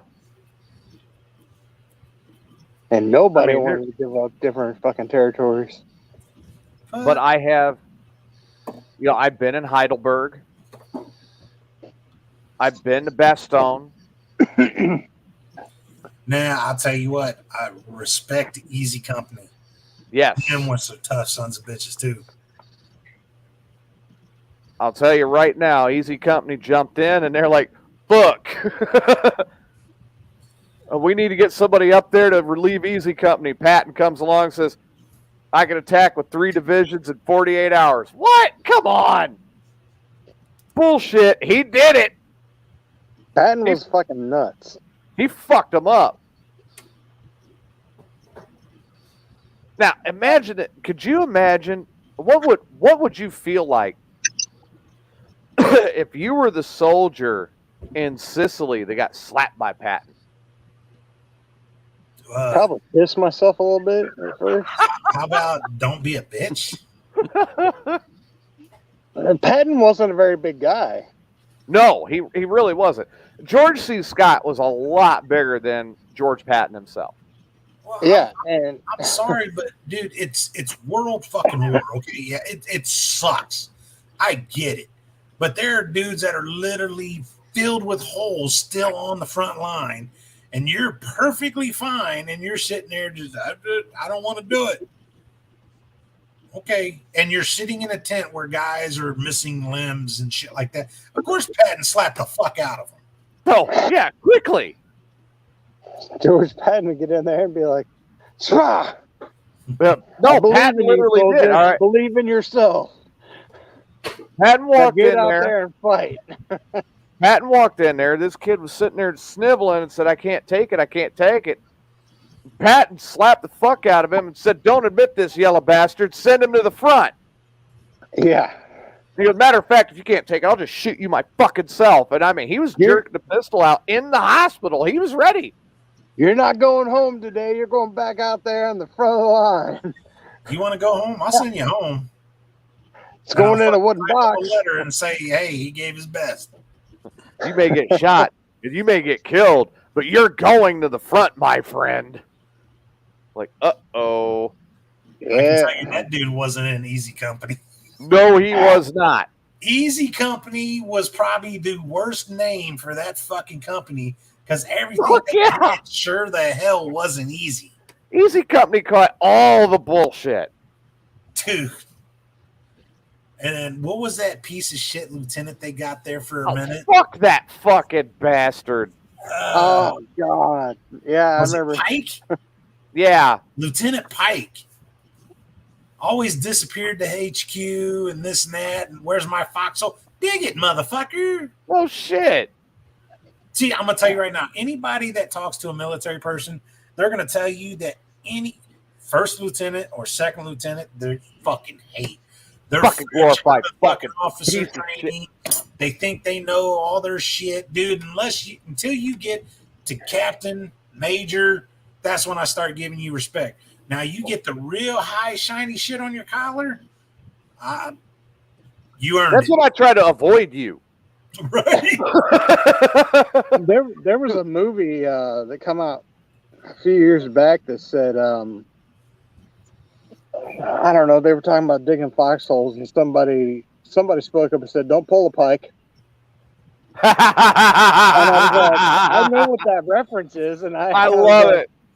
I was like, why are they saying this here? And it was like a World War II movie or some shit. Something after World War II or some shit. I love it. Like, Yeah. don't pull a pike on me. Dig your own hole. And I was Right. like, holy shit. That's Don't pull a referring pike. I'll be to Easy damned. Company. I'm going to tell you what, man. It takes a little while to dig that fucking foxhole right. You got to be able to get in there and have a buddy with you. Even with a buddy with you, it takes a while to get that motherfucker dug. Especially Somebody with got nothing two but an and go, E-tool. two and go. That fucking E-tool, it takes you forever to dig that bitch. I got one of those sitting right around my garage, right around the wall right here. Granted, it's a newer E-tool, but it's still a fucking E-tool. That fucking E-tool. Man, I'll Call tell my you what. brother Jeremy a J-tool. Hey, Irene, I'm sorry. I need proof of this corset.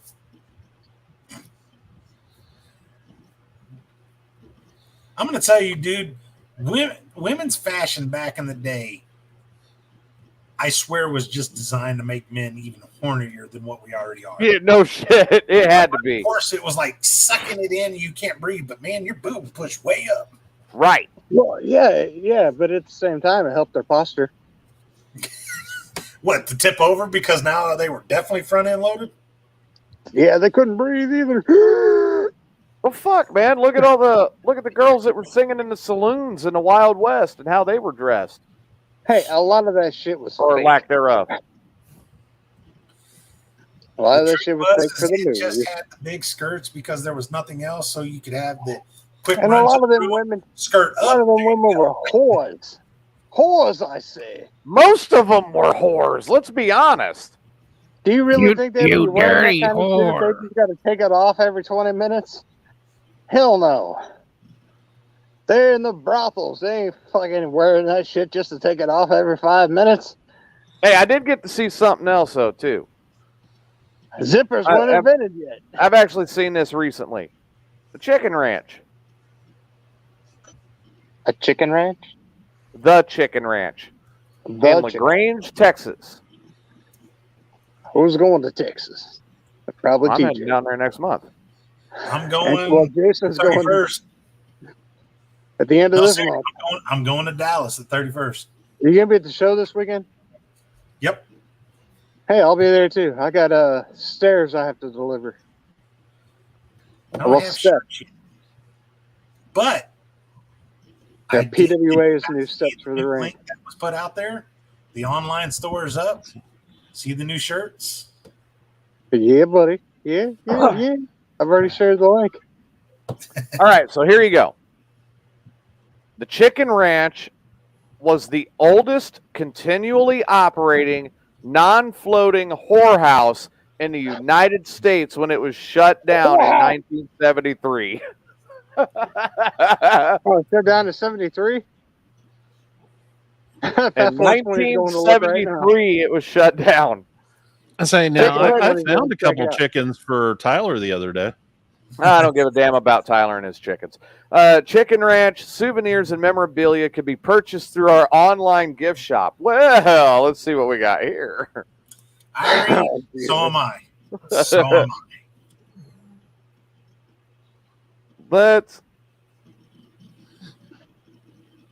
Let's see. Visitor Center LaGrange. Chicken Ranch. Okay, they actually have shit from the Chicken Ranch that you can buy. Of course they do. Why wouldn't they? There's a patch for the vest. There's a koozie. Oh, I'm going to go and get a fucking koozie. There's a T-shirt. You better bring koozies back for all of us. Chum bitch. Hey, you know what? I could order them and have them sent up. Check Hey, this out. there you go. Dude, it's $2 a fucking koozie. That's cheap. That's what I'm saying.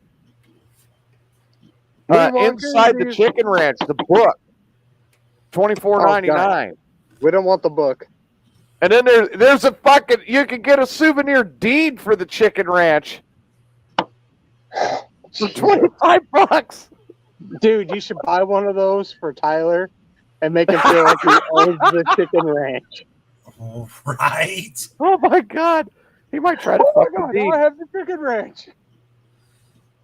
My very own. Get it for him and frame it and present it to him like he's the new deed owner of the Chicken Ranch in Texas. I know, right? Oh, Dude, he'd be the most ecstatic person in the world. Give it to him like on Christmas. I mean, you don't even think about it. Like ZZ Top did the song LaGrange. It's one of their most popular songs.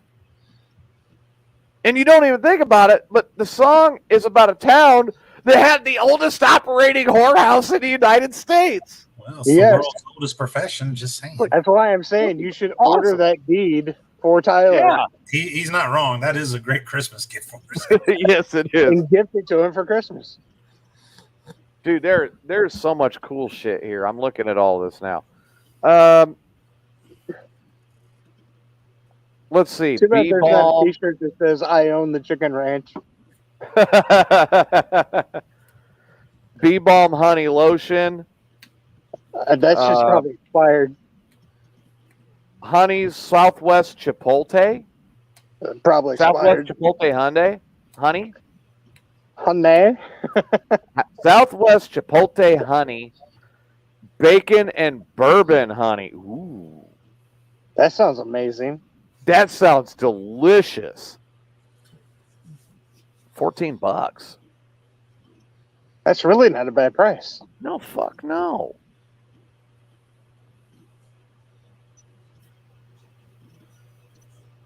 Dude, I think I'm making a trip over to LaGrange. Yeah. I Why have to- order when you're going to be there anyway? Right. How? Hey. Let's see. Here's some How stuff. far that was away is made- LaGrange from some of your stops? Well, LaGrange is only about an hour and a half away from where I'm going to be staying in Kingsland. Oh, well, that ain't So- bad. Yeah, I'll just jump over there. It's just on the other side of Austin. Hop, skip, and a jump. Yeah.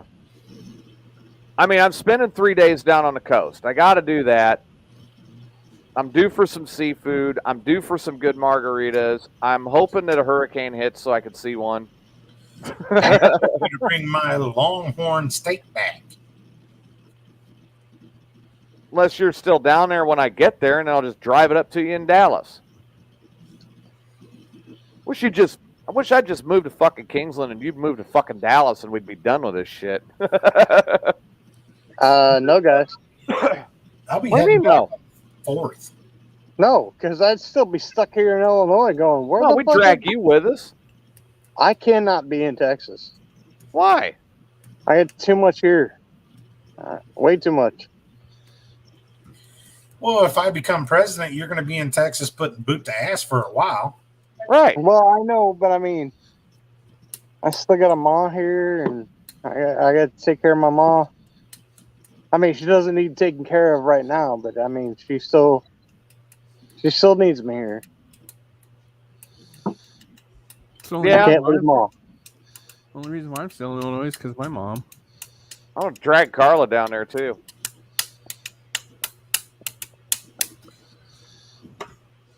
Well, my interest is a little more peaked. You know, here's the thing, though, is I'll take Carla over to Pootie's. Hootie! Take her Pootie over to in the Pootie's blowfish? Roadhouse. And she's going to end up taking off with some hairy cowboy. Like Fuck you say? Wayne. She'll end up The taking fuck off you with some just hairy said? cowboy. Yeah. Like Wayne.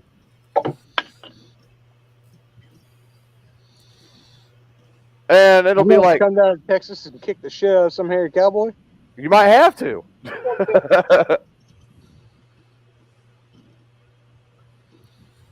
Nah. I don't like his odds. I don't either. Carla just needs to have a night of fun. Yes, she does. Boo. Got to take her out to the bonfire. That's all there is to it. I know where one of those are. There she is. Let's How does see. I have to agree with Irene. You know, Mexican food north of The Mason-Dixon. no, I'm gonna go further south. I think Mexican food north of Oklahoma. no, I'm still gonna go further south. I'm gonna say north of Sherman, Texas. That's a pretty good line right there. Sherman, Texas. If it's north of Sherman, it sucks. I don't know, man. There is one in oh shit, what is that town in Pryor. No. Yeah, no. You're right. Pryor, Oklahoma's got a good place. Right.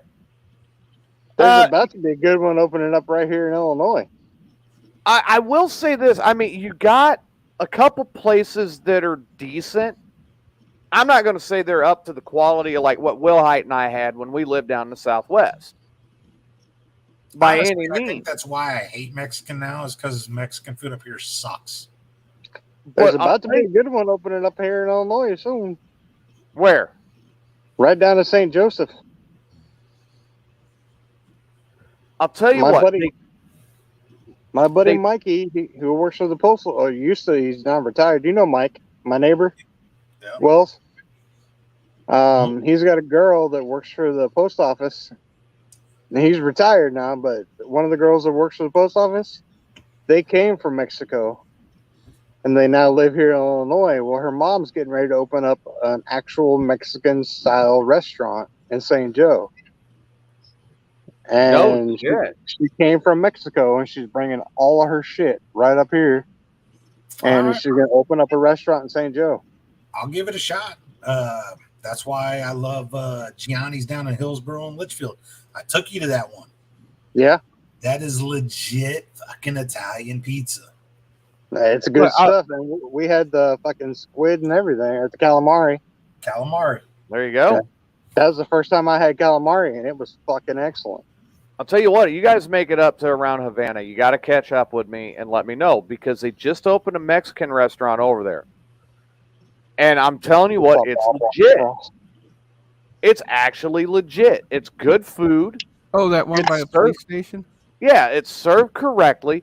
Dude, when they mix up a margarita, it is tequila, orange liqueur, lime juice, sweet and sour. It's all the actual ingredients mixed up right in front of you at the fucking bar, and they whip it out like, Yeah, wow. fun. We got And of that course, they Italian give you- place here in Verdon. It's called DeCarlo's Pizza, Uh, and their whole family's from Italy and shit, and everybody's all like, "Oh, this is the best pizza in the world. It's called DeCarlo's." I don't like their sauce because I think it's too fucking sweet. But I mean, I've heard a lot of good things about it. I've still never tried it. Just I love their sandwiches, but their pizza, I just think the sauce is too sweet. And I mean, then if you- maybe that's an Italian thing. I don't know. there are some of the Italian families that are real big on adding sugar. yeah. Yeah, and they do down there. And I mean, I've had their pizza. It is good pizza. It's just I'm not really big fan of sweet sauce. Right. I'd rather have it a little more salty. It's unique. And as I said, I've had their pizza. The only thing I don't like is the sauce. But if that's the way Italians do their sauce, okay, good Some for of them them. do, some of them don't. I mean, And But I'm a everybody burger around here says What's it's that? amazing. So. there were two different pizzerias that I tried in Pisa, and one of them had it. What was it you said, Carla? So my nana jarred her own sauce. She was Sicilian. Yeah, they carry that. I can I believe wish I could that. get her recipe. Was it a sweet sauce? I don't know. She passed away when I was like 4. Oh, Sicilian, I would go with sweet. More than likely. yeah. I would say this is these guys. My mom said are it was Sicilian, Italian type Oh deal. yeah, That's definite. it's greasy as shit. Oh yeah, and these guys are greasy as shit too. Okay, Becky says that she's first generation over from Italy, and theirs is sweet. Well, see, they would not only would you make it and jar it, but then that way you would get your own bread and you would just dip the sauce without even making a pizza. Right. That's another trademark. That's DeCarlo's. That's how these guys do their pizza. So Well, like I was saying about this Mexican restaurant over here in Havana, dude, they bring out the small margaritas. They're only 32 ounces. margarita, 32 ounces. Oh, weak Yeah. shit. Weak. I'm telling you, they're little. About You can half drink 3 or is the 4 of them. actual tequila. See, over there, I actually haven't put Patron in. That's better. So, and I mean, it's mixed right. When you go to taste the salsa, you could taste the cilantro in the salsa. It's like, oh, I know that flavor. Dude, I mean, I'm telling you what, I go in there, and here's the kicker. The margaritas, the food, I get out of there for $25, $30 every time I'm there. Top shelf tequila, and literally I just pig the fuck out.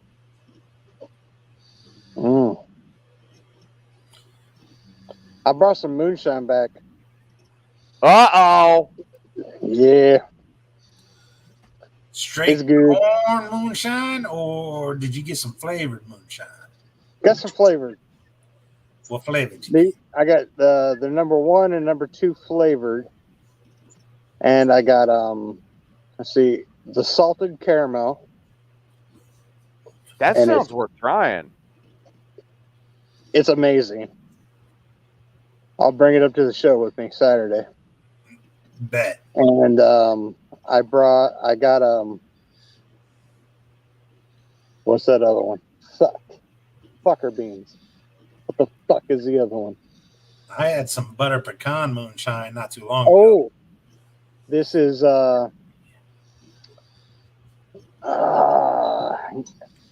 ooey gooey butter cake. Ooey gooey butter cake. It's butter cake is what it's called. But it's like you're eating a piece of the ooey gooey butter cake. Well, I'm going to start with I'm not a fan of like too sweet to begin with. It's not sweet. Now, Not too Really? sweet, Okay. anyway. I did But I have mean- some butterscotch moonshine, and you take your coffee in the morning and add some of that. It's kind of just like that almost. No And shit. So's the other one. Yeah, you could have both of these to coffee, and you're just screwed. Now, here's one that'll get you. You guys know I'm a big sucker for butterscotch Uh-huh. and root beer. Right. Absolutely love root beer.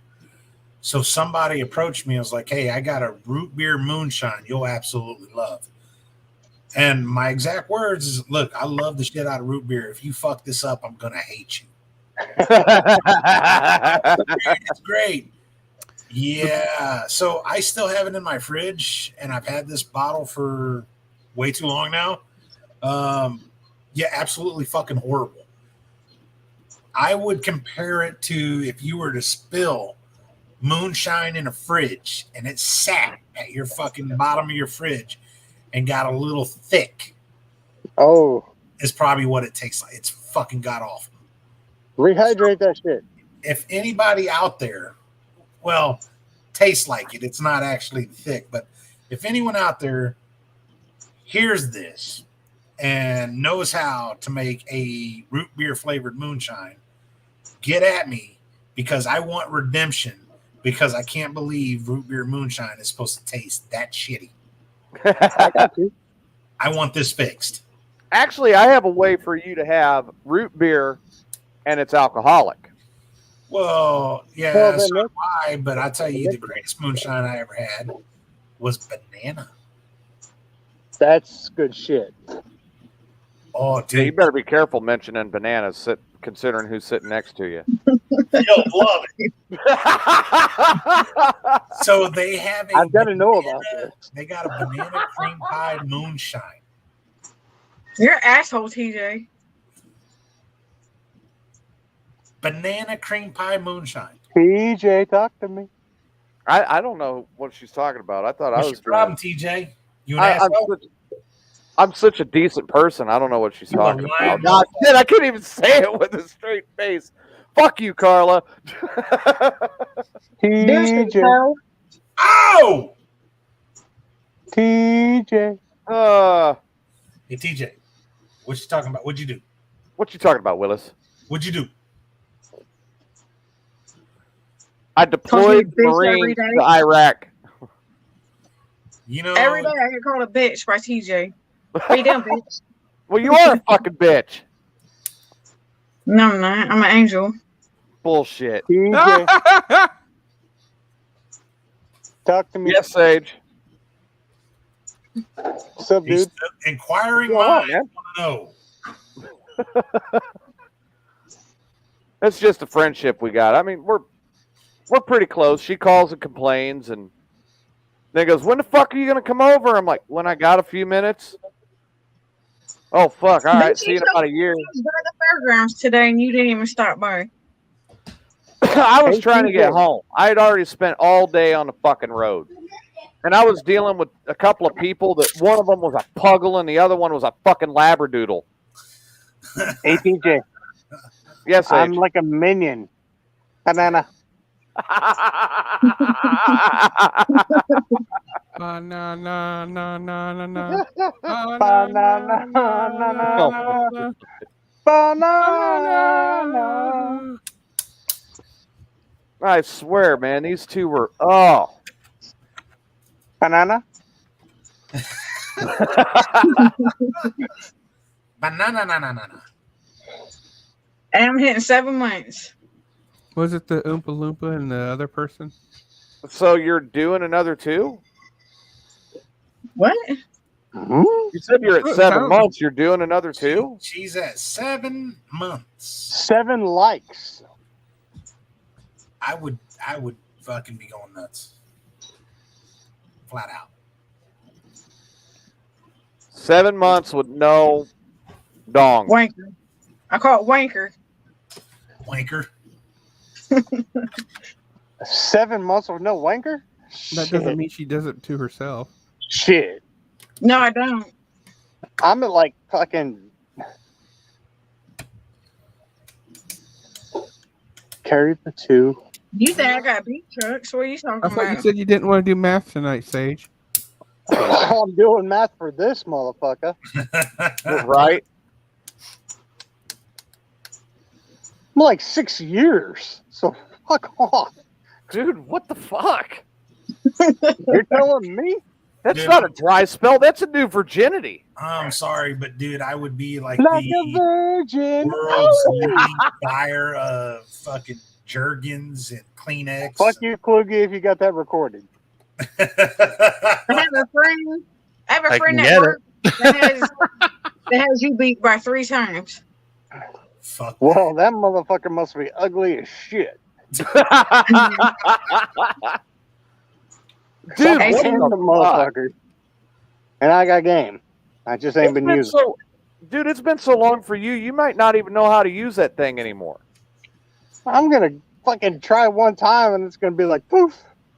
No, see what the And problem I'm gonna was. be like, the bigger come hole on, than big I dog, was. get back in the game. You might need to get a saddle and some jumper cables and a girl that's going to break you like a fucking pony. Ramsey, just What are you just talking answer. about? It's gonna touch the peach fuzz and it's gonna explode. So Ramsey, explain. You were a bigger whore than me, and you're just giving yourself a break for all the action, right?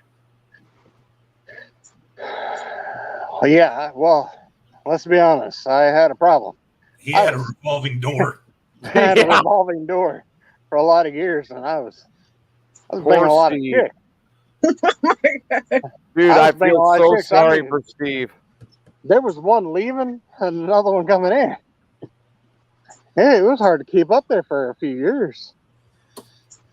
Dude, I don't 15 even remember years, some you might as names. well kill me. There ain't no fucking way. I was doing 15 good. years. No. I was doing me real out. good. I was Jason, shitting my you know, I pants. had a different girl on my arms at every show. Let's see, None were Hunter. girls.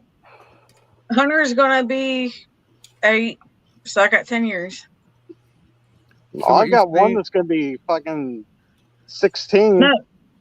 Then I can become a 9. A Catholic and I didn't 9. even know about him until he was 10.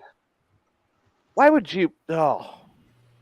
You really want to get me started on my fucking rant about organized fucking bullshit religion? And I was raised Catholic. You really want to get me started on it? Who brought up religion? Carla I'm said gonna she's become a trying to Catholic become a nun. There's a nun Oh. that had 8 kids, and when her youngest one turned 18, she became a nun. Okay, we're not talking nothing about religion because I will shoot that shit down quicker than shit. No, I'm just saying that's what I am going to become. Damn, I No, don't do that. Don't do that to yourself. Bad juju.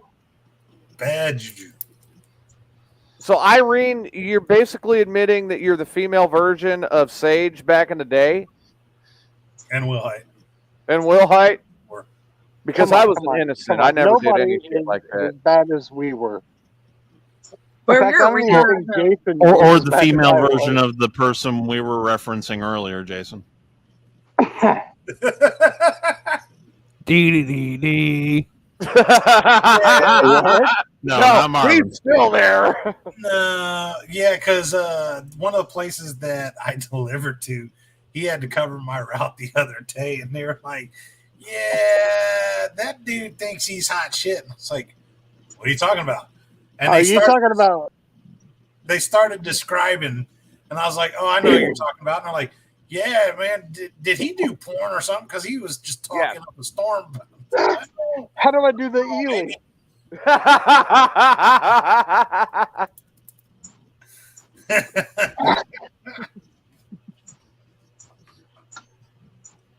That's so cool. Oh God. Irene ain't nothing wrong with it. Damn it, we were all whore. Well, I'll admit it. I was. I Most wasn't. I mean, there's no evidence to that. Super whore. Right. Dude, do I gotta Without name doing the fucking this. apartment on 14th? Too sweet. Here you go, Fliggy. Here you go, Fliggy. I can really just name like a weekend at your apartment. Which My one? house lasted 10 months. At this point in my life, Since I I'll was have to call up 14, a so I was chicken's ass 31. and wait. You're gonna bring up a weekend at my apartment? All I gotta do is bring up a weekend out of the many weekends. Yeah, keep looking around, dipshit. Your theme music should be fucking porn music. Mine? No, I should make that be his ringtone on my fucking phone. Who's singing? Oh, it's a slut calling. I got paid a couple times. Wait a minute. Whose music are we talking about here? We're talking about mine. Oh, okay, good. If you're on break, Talking about all of ours. Well, you're yeah, gonna- like I said, hey, For one. I was if you're on gonna a say, are paid we break talking like- at work, Are And we you talking do like my something old that considered music? being Let a the body hit the floor? What was that, Carla? if you're on a paid break at work and you do something, is that considered being a whore since you got paid for it? No. No. That's considered a porn star because somebody else. yeah, you should have put it on OnlyFans. Loophole. Loophole. That was a long time ago. All right, so what if when she left me beer money too? That's extra. That's welfare. That's for the beer, not for the sex. That's her paying you for the services. That's what I was thinking. So you're the whore. Fuck you, Gavin. Oh! He's the one that started the shit. Hey, speaking You of know, which, guess who you of all messaged people, me the Sage, other should day? know the saying. You don't pay the whore for the sex, you pay her to leave. Pay her to leave. Well, I do. Well, I've never paid for anything, so. I have paid. I've lost tools. I've lost property. Yeah, so Oh, that's because you've been married, dumbass. the other day. Kind of shit. Are you shitting me? It's like, what's up? I didn't respond. Oh boy. That's why I'm in my 40s and never been fucking married. I like that noise. I don't believe in marriage. Amen. The I've one died and only before time I'll that. say amen. I usually cheat to give me an excuse to get out of whatever relationship I'm in. What the fuck?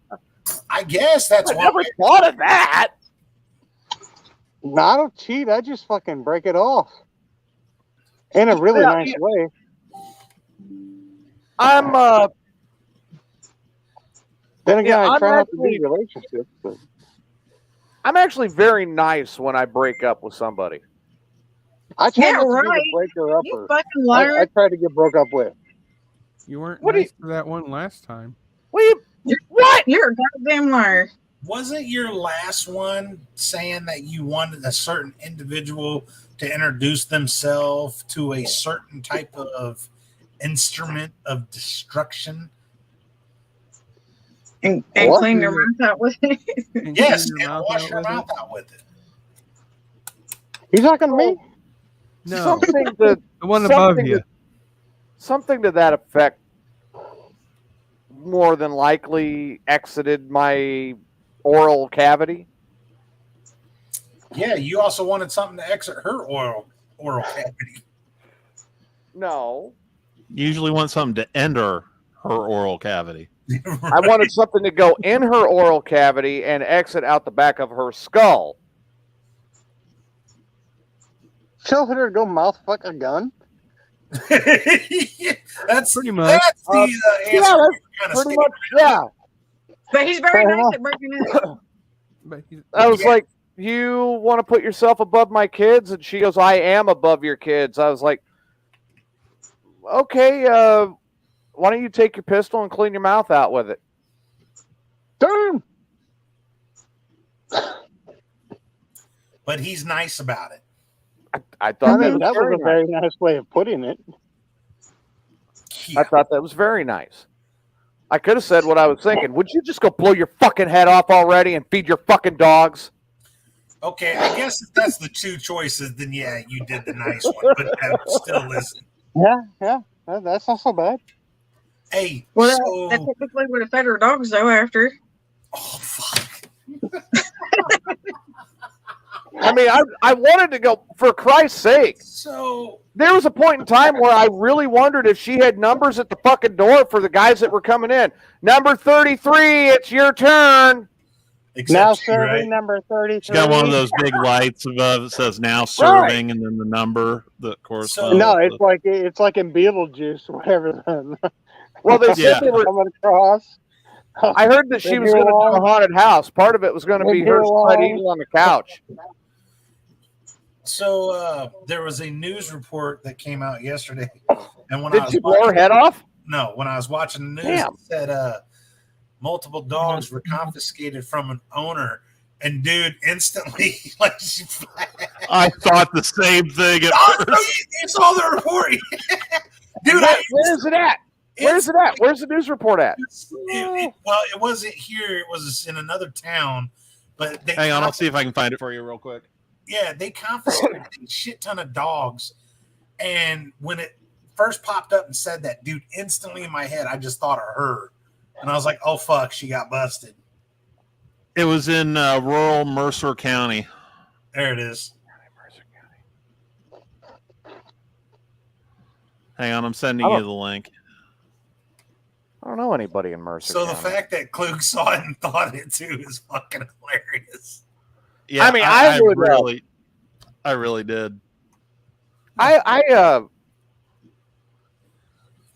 probably would have been doing a happy dance around a fire naked if that was the case and she was the one busted. Oh my God. I just sent you the link. I'm going to open this up. ABC Chicago. Yeah, it was a lot of Them are, colleagues or whoa. 200? oh, it's up to Uh-huh. 200. Damn, I knew it was a lot. 200 neglected dogs. Shit. Some of them were so malnourished they had to carry, never been walked, just basically put on a pen and. Okay, a lot that's of somebody fucking that. dogs. Look, all right. Let me clarify this, just to give you an idea of how the military mind works. Killing a human, no problem. Do that all day long. I don't care. Man, you hurt a dog, you need to fucking die.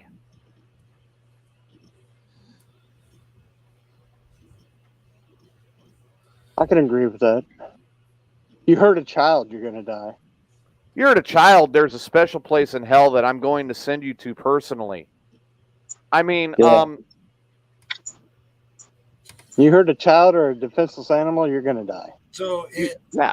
in my administration, I think the rule should be. Now I need someone to second this.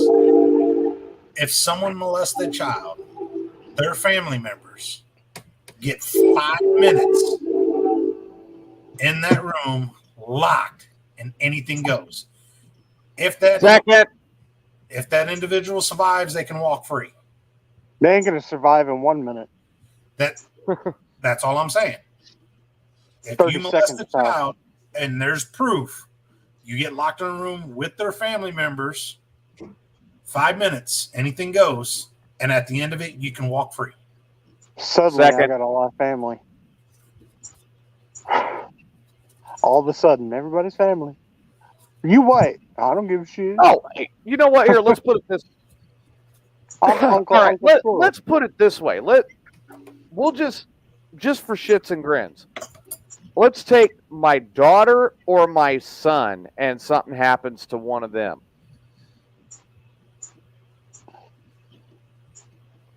Let's go with Riley alone. Let's go with my boy. How many people are coming out of the woodwork? Well, we get 5 minutes. So I would say for the first 2.5, we get the Great American Challenge, and we Cover it in capsaicin. we just ram that motherfucker for 2.5 minutes. Make sure it's lubed and it's lubed up with pure capsaicin oil. No, don't even lube it. Let it be dry. None. Dry shit. You know what? No. Tape sandpaper around that motherfucker. It'll eventually lube itself up. Okay. And then when that No, 2.5 minutes is not up, good enough. when that 2.5 minutes is up, then anything goes after that. Nope, not good enough. Wrap it with barbed wire and cover it in capsaicin. I don't want them to bleed out and die right away. They're not going to bleed out and die right away. Oh, it's going to be pretty instantaneous with barbed wire. I don't want them to go into shock. And You can yes, wake 'em up. barbed wire wrapped around it into the anus will end up hitting blood vessels and they would bleed out and die. Yeah, that's pretty instantaneous. I don't want that. Hmm. I want them to suffer the whole fucking 5 minutes. A lot of vessels down in the colon. Let's get a Caterpillar D11 bulldozer, which is the biggest one they built, and hook their nuts up to the generator that recharges the batteries on that D11 bulldozer. No, that's too strong. Yeah, you got to think a little more devilish on this because this is going to fucking explode them nuts. No instant. This has got to be prolonged. You got to think. You a little want to make them darker, suffer. A little, Fucking yeah. right. Okay. You Look, want to take something like a battery drill to where you can control that bitch. And no, zap then I it. want the drill and a drill bit. Zap that. Make them feel that fucking pain. I need Not my only that, hunting. but at the same time, you control that and just drill right into that fucking asshole. All I need is my hunting knife. Now, And- I was starting to agree because I was thinking that you and I were thinking the same thing. You know, one of the great things about history is you learn from the past. The Chinese, now I'll give it to the Chinese. When it comes to torture, these motherfuckers have got some goddamn knowledge. The Legend of the Thousand Cuts is a motherfucker. Look it up. Use my hunting knife for it. You can you just- can't. Now a paring knife, a small paring knife is perfect. A big knife you can't. A butter knife. Your body can you can't have a butter knife. A paring, it's got to be sharp. You can, what is it like? You can literally withstand like 400 paper cut type cuts before you go into shock, and then after that you can still live for like another 600 before you just actually die. That's why it's I got a 1,000 better cuts. idea. I need lead acid batteries and an eyedropper. Your eyes can only take so much before they. I didn't say the eyes. Oh, you're just saying the eyedropper. I So just you said just the wanna go eyedropper, around which and- means Ding, I could- ding, ding, ding. yeah. How about taking Okay, that's fun. That's fun. How about taking a You ever seen the movie Caught Up? Mm-mm. The eyedropper and the acid. That works too. Okay, about you know taking- how they have these dog collars that are like chokers with the little spikes on them you can put on a dog? Yep.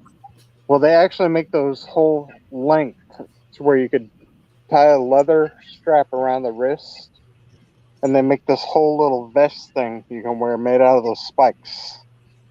And you have the arm restraints.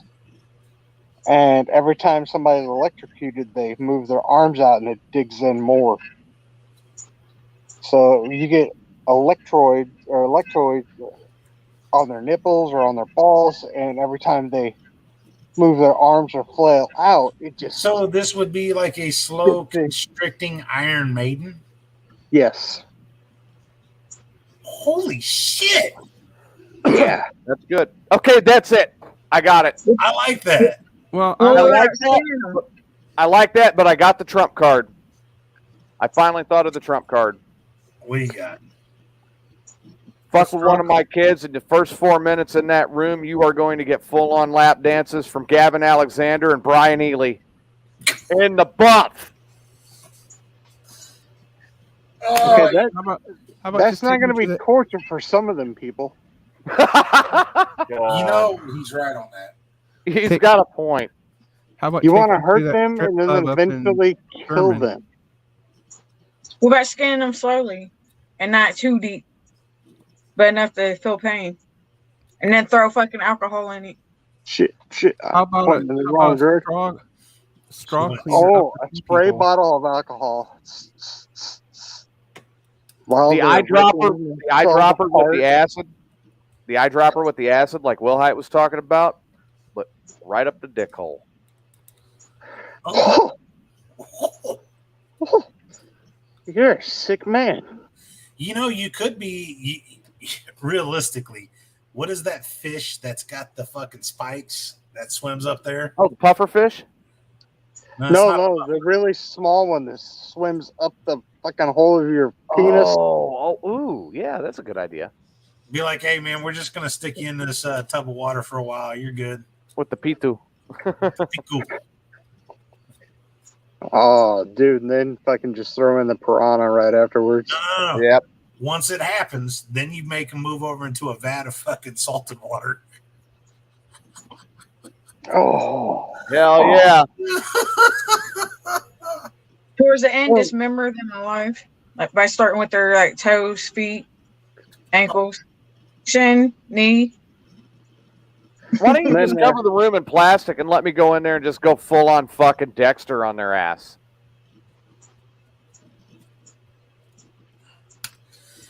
well, that could be fun, but I mean, we gotta wait till the end until we're done fucking with them. Now, if everyone really wanted to be political, could we just really stick them in general pop and just let it be known what they did? No, that takes too long. Not really. Look at how quick it got Dahmer. Oh, well, wait a minute though. No, Yeah, Dahmer was executed. They took out Dahmer quick once they found out what he did, but they did it in a diabolical fucking way. They broke off a broomstick and shoved it up his ass. Mm-hmm.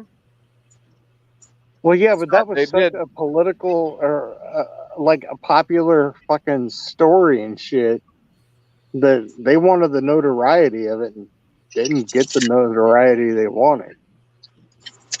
Oh, he was dead. Broken broomstick in the ass, but none of the people got what they wanted out of that. They wanted him dead. They didn't want the notoriety. That would have added time to their sentence. No, the people did, because there was a story on it later on where the people were all like, yeah, we Yeah, fucking they did that, felt- but it didn't get out there. They felt that he didn't suffer enough, but my thing is, They wanted book deals and they wanted movie deals. if you're burning in hell, who gives a shit? But yeah, they were all like, we're not going to publicize this for you to get fucking deals. No, hell no. None of the people involved wanted or got what they wanted. We killed a fucking dude that raped it and did all this. We want to be known for what we did. Fuck you. Right? Tough shit. Well, and I mean, Will Height kind of hit it on the head, because if you think about it, anytime it's a sex offense, they put them in a separate prison. Yeah, except not Dahmer. Not Dahmer. No, not Dahmer. They learned after Dahmer they needed to separate and do shit. Well, Dahmer ate people too. Well, yeah, he was hungry. Well, dude, honestly, the reason I think I mean, he literally Dahmer had friends party for of dinner. the reason I think Dahmer was put into General Pop was because the cops were embarrassed, dude. They actually caught this motherfucker on a couple occasions and let it slip. Hell, one of his victims had actually gotten out. And when the cops were talking to him, Dahmer came up and was like, oh, he's a friend of mine, and, he's just a little slow. And the cops let Dahmer take him the go. dude back. That motherfucker tried to eat me. So the cops looked horrible. So, of course, law enforcement was like, oh, yeah, and stuck him in General Pop when he finally got busted. Right. So we know why he was in General Pop. They wanted him gone. John Wayne Gacy should have suffered a fucking horrific death. That sick son of a bitch. Let's say, speaking of Gacy, he owned a home in Springfield. Who? What Gacy did? Gacy, yeah. Oh yeah, John Wayne Gacy. Yeah. He had a home. He should have suffered. Hell, there's still probably bodies under. What's really funny though is that my mom's boyfriend lives in the house next door to that particular house. No, dude, I never knew where the house was. Wait a minute. The house here. Is it going to be Jason Wayne? Oh, Normandy. No, over in Lake Town. Yeah. Do we need to go look underneath that house? I don't know. Is it in the basement? Crawl space. They've Do they have a concrete slab in there? Yeah. Didn't they go back and look at the foundation once the new house got built? And then they went to another property that he had owned, a shed or some shit, and looked under it. Only the ones in Chicago. Because he had a place in Chicago and he had one in the suburbs of Chicago, I believe. But I don't know if they ever checked out the place here in Springfield. That I don't know. Amanda says they looked at it and didn't find anything.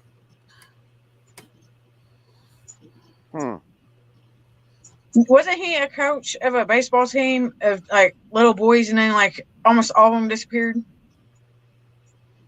I know he was something. I remember that watching and a he had his own documentary on it. construction company too. Dude, here's something that I didn't know. This is almost gross. On March 24, 1981, Jeffrey Dahmer was sent to Fort Jackson, South Carolina for debriefing so he could be discharged from the Army. Told police that he could not return home to face his father, so he opted to go to Miami Beach, Florida, because he was, quote, tired of the cold. He attempted to live on his own and found employment at a delicatessen and rented a room at a nearby hotel.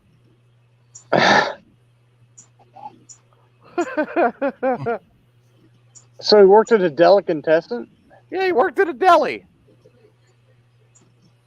Oh, good. How many people were eating people down there? I know how to get rid of the evidence. Yeah. I think he figured it out, right? Hey, I love this meat slicer. Try it with the nice sweet. What can I do with it? If that's the case, does that mean the meat at the Hialeah might be human? Fuck shit. Oh, boy. Because as they say, if you're there at Goofy Ridge, you can go missing. It's only if you piss us off. Well, that's what I'm saying. Where does the bodies go? I'll never tell. The meat at the Hialeah. No, it's not. That's 100% genuine horse meat, goddammit. Hey, if you have a real good hog farm, you can make shit disappear. Yes, you can. everything There's quite a except few for the around cheese. here.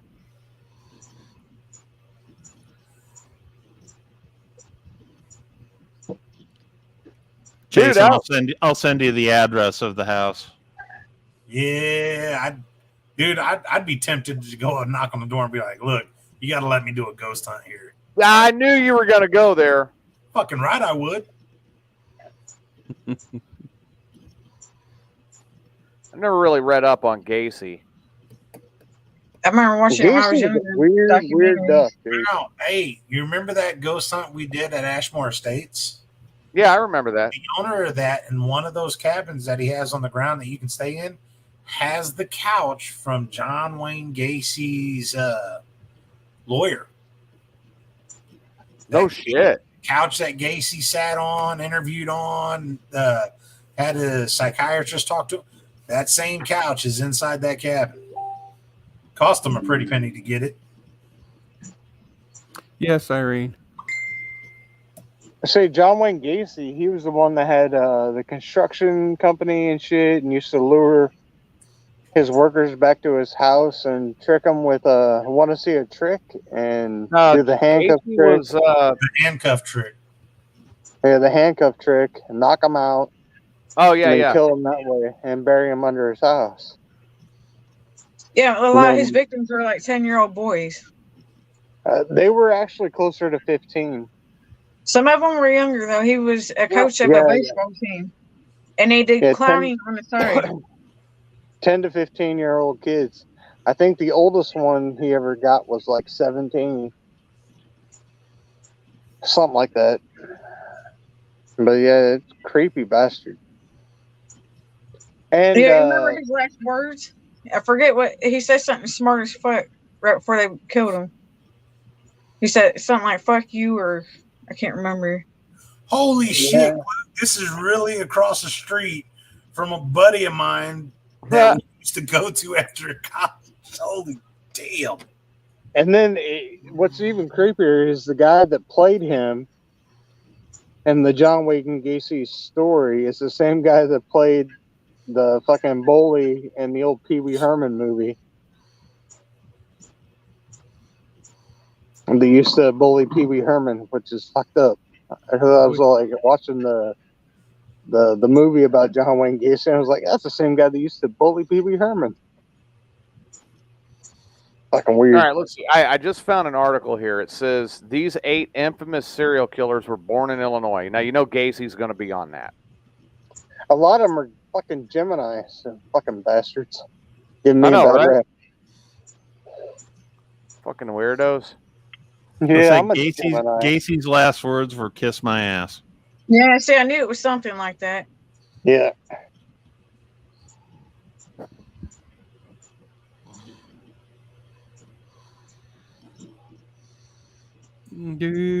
All right. I'm trying to get to it. It's Peter. This website wants to fucking fight me. Fight me. See what happens. I want to fight you. Yeah, you'll lose too.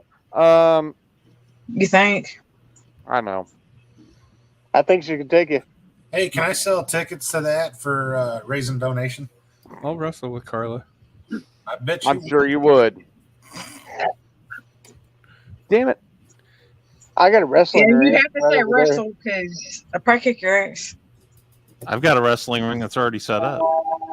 I've got one that's already set up too, motherfucker. Mine's like 20 foot away.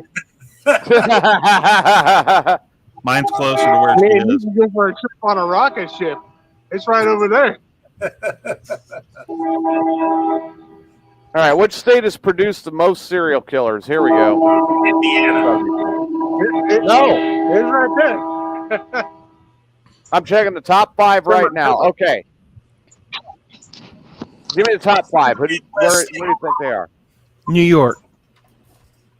Is it in the Negative. Midwest? What? Is it in the Midwest? No, not a one of them. Is it West Coast? Did you say Florida, Carla? Yes, because I got some crazy motherfuckers in Florida. Florida's number 3. Texas. No. Illinois.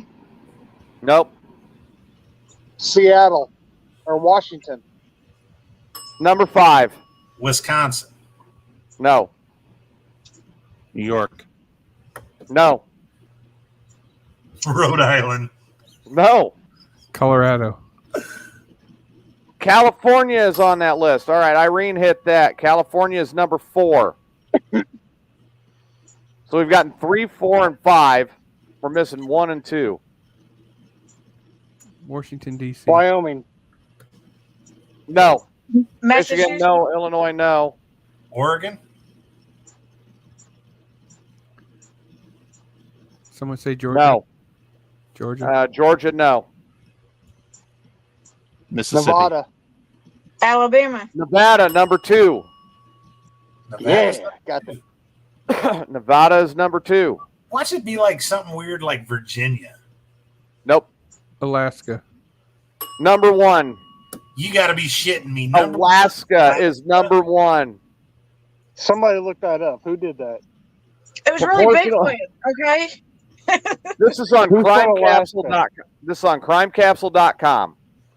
Who said Proportional Alaska? to its population, Alaska is without a doubt the most popular state among serial killers, with 15.65 serial killers per 1 million inhabitants.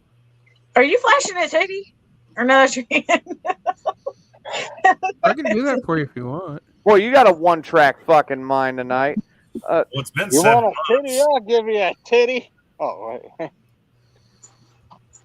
Go ahead, what's that, Corey? Experts highlight the nature of the workforce is another important factor, like logging, construction, oil. That's all the stuff. Logging, construction, oil, mass murder. The largely male population, in turn, contributes to a high number of sex workers in the state. Serial killers often target sex workers, both in Alaska and elsewhere in America.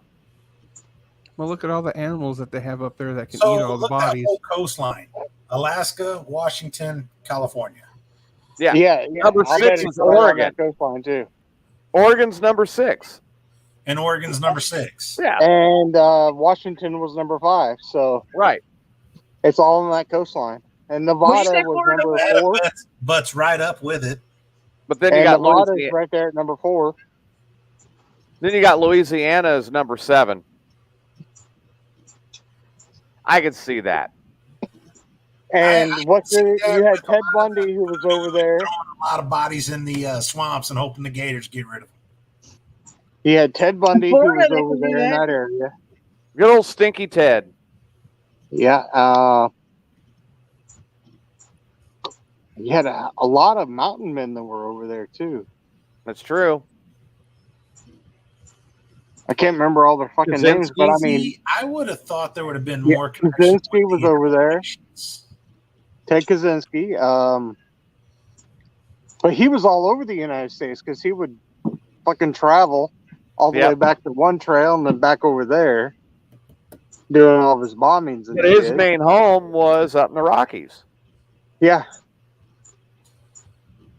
Now, see, you know what? I'm going to say that the Appalachians is big. They just ain't found the bodies yet. Oh, there's several missing bodies still. Well, shit, Lake Mead, the water keeps going down. They keep finding more and more bodies. I know, right?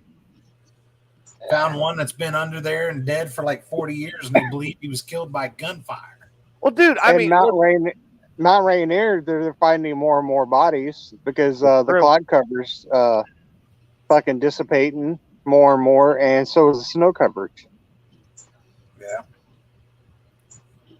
but I mean, the thing with that is you got to look at like where are the coal mines at. You got West Virginia out there. Well, How many lawmen or people came across still sites way back in the day and they had to protect that shit? that's Yep. right. Found. So I'm still saying the Appalachians is holding some secrets. You know, you're going to see. Well, West Virginia's right in the Appalachians, the revenuers, right? and I'd like to go for the because of the Hatfields and McCoy. oh, that'd be great. Check that out. That'd be awesome. So, You talk about a damn feud. Yep. see, I've been out to Washington State, and it was fucking amazing, dude. Out in it's cool. Seattle, the fucking travel out there sucks ass. 5 lanes of traffic both ways, and a little Right. ass box truck that would only do 60. That was not good, especially that. when the traffic is actually moving at 80 mile an hour and I'm only able to do 60. That sucks. But it was the best 2 weeks out there I've had in a long time. That was years ago, though, when I was Right. working for Arca picking up refrigerators.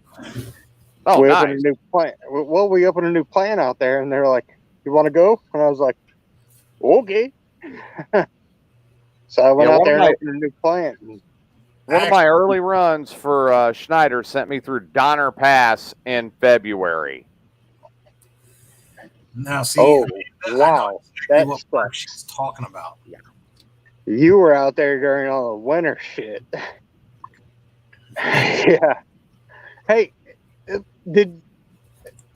okay, I was out there in Washington during like May, June, July. Well, I was out there for 2 weeks. So I was there for like the end of May. Right. And it was getting pretty nice. Still a little bit of a stormy weather here and there, but it wasn't bad. And then I had to fucking take a ferry across to an island. And never did I think I was going to be in this little ass 14-foot box truck taking a ferry that's named Till I Come. Right. And I'm all like, why am I in a box truck going across this ferry that's labeled clearly Till I Come? What the And fuck? on that note, I'm on a ferry till they come. Fuck. Fuck my life. Hey, that's another place I want to go. What Amanda was talking about, that park in Denver. That was one of the largest cemeteries, and then they had to move the bodies. And some crooked grave would take a piece of bone, put it in a box, and count that as a body, and then would do that in multiple boxes. And he got paid. He ripped Denver off a shit ton of money, but there are a lot of bodies still buried in this park. good Lord. Well, out there in Seattle is where Bruce Lee is buried. And Bruce Lee and Brandon Lee is buried. And right there in Seattle, right there at they have this big ass cemetery dedicated to all sorts of celebrities and shit. Right there underneath the Space Needle. And it's super cool. And I didn't get to actually visit it. Well, what the fucking weird ass cat are you? Are you looking at some weird pussy? Okay, Right, so random first of all, cat you were just stuck walked on. up here. Wait a minute. And So I'm you like, got what the stuck on a fuck? ferry till you come, and now you got weird pussy coming up on your porch. It's weird Now shit. it's time to. And Yeah. you know, the beer that they have over there, and you're basically up in Canada is where I'm staying, damn near. The beer, you get these tall boys. They're called cocaine. I was like, but this is a beer, and it's called cocaine. This is fucked up. Because one of the fuck is going on with all the weird noises and shit. I don't know what's going on. Aliens Dude, coming to take me Getting away. close to wrapping the show up. It's the music to end. Well, fuck you. Don't end. Dude, we've been on for almost 3 hours. Got that for you. Fuck you. Anyway, okay, wrap it up. 420, final thoughts. Make sure you know where to bury your bodies so that way you won't get caught. We'll hike 2024. Can't do any worse. Or next day. Klug, final thoughts. Anybody wants to know where John Wayne Gacy lived? Send me a message. His roommate was Gavin Alexander, by the way. Larry. Sage Ramsey, final thoughts. I've got nothing left. You joining us Friday? What's that? Joining us Friday? What about this Friday? What? Somebody Joining call. us Friday. Joining you Friday. Oh shit, we gotta do that thing at Friday, don't we? Friday's my first Yeah, I can be here. Never mind. Sweet. Carla, final thoughts. I ain't got nothing. You ain't got nothing? TJ's a bitch. No, only that you're a bitch. Fuck you, I ho. love Sage. He's sexy. Well, all right. President-elect, hopefully. Oh, let's see. Will Height 2024. I'm going to ghettoify the United States of America. I agree with our fans. The women on the show look absolutely beautiful. And to everybody else, if you don't get an occasional fuck you, you ain't living. Fuck you, 420. Will Fuck Height. you, TJ. Fuck you, Carla. Can't do any worse. Take your beef curtains, Carla. Check your roast beef when you're back in 420. Becky says, final thought, own a hog farm. Irene says, final thoughts, do the right thing, whatever the fuck that means, and wants to watch us on Netflix. Well, that'd be kind of cool. I wouldn't mind doing a show on Netflix. Does she mean Can we get a show on Netflix? I can look into it. I'm totally in. There's been some crappier shit hit Netflix. I think we could do all right there. You can do better. Just imagine what this show could do with a budget. Couldn't do any worse. Can't do any worse. People out while you're on the run. Do what? If you were on a Netflix show, it'd be you cussing people out while you're fucking in your big rig, talking shit like you was. Well, look, I can't help it that guy's mom, every time that she comes over, she shoots a fucking cum stream right across the room and kills my fish. He needs to tell her to leave me the fuck alone. You said cum. This has been this week's edition of Mayhem Unleashed. Or this has been I Wednesday love night her. edition of Mayhem Unleashed. We'll see you I'm Friday not night, sure everybody. about Have a what's good going night. Jason. I was shitting my pants.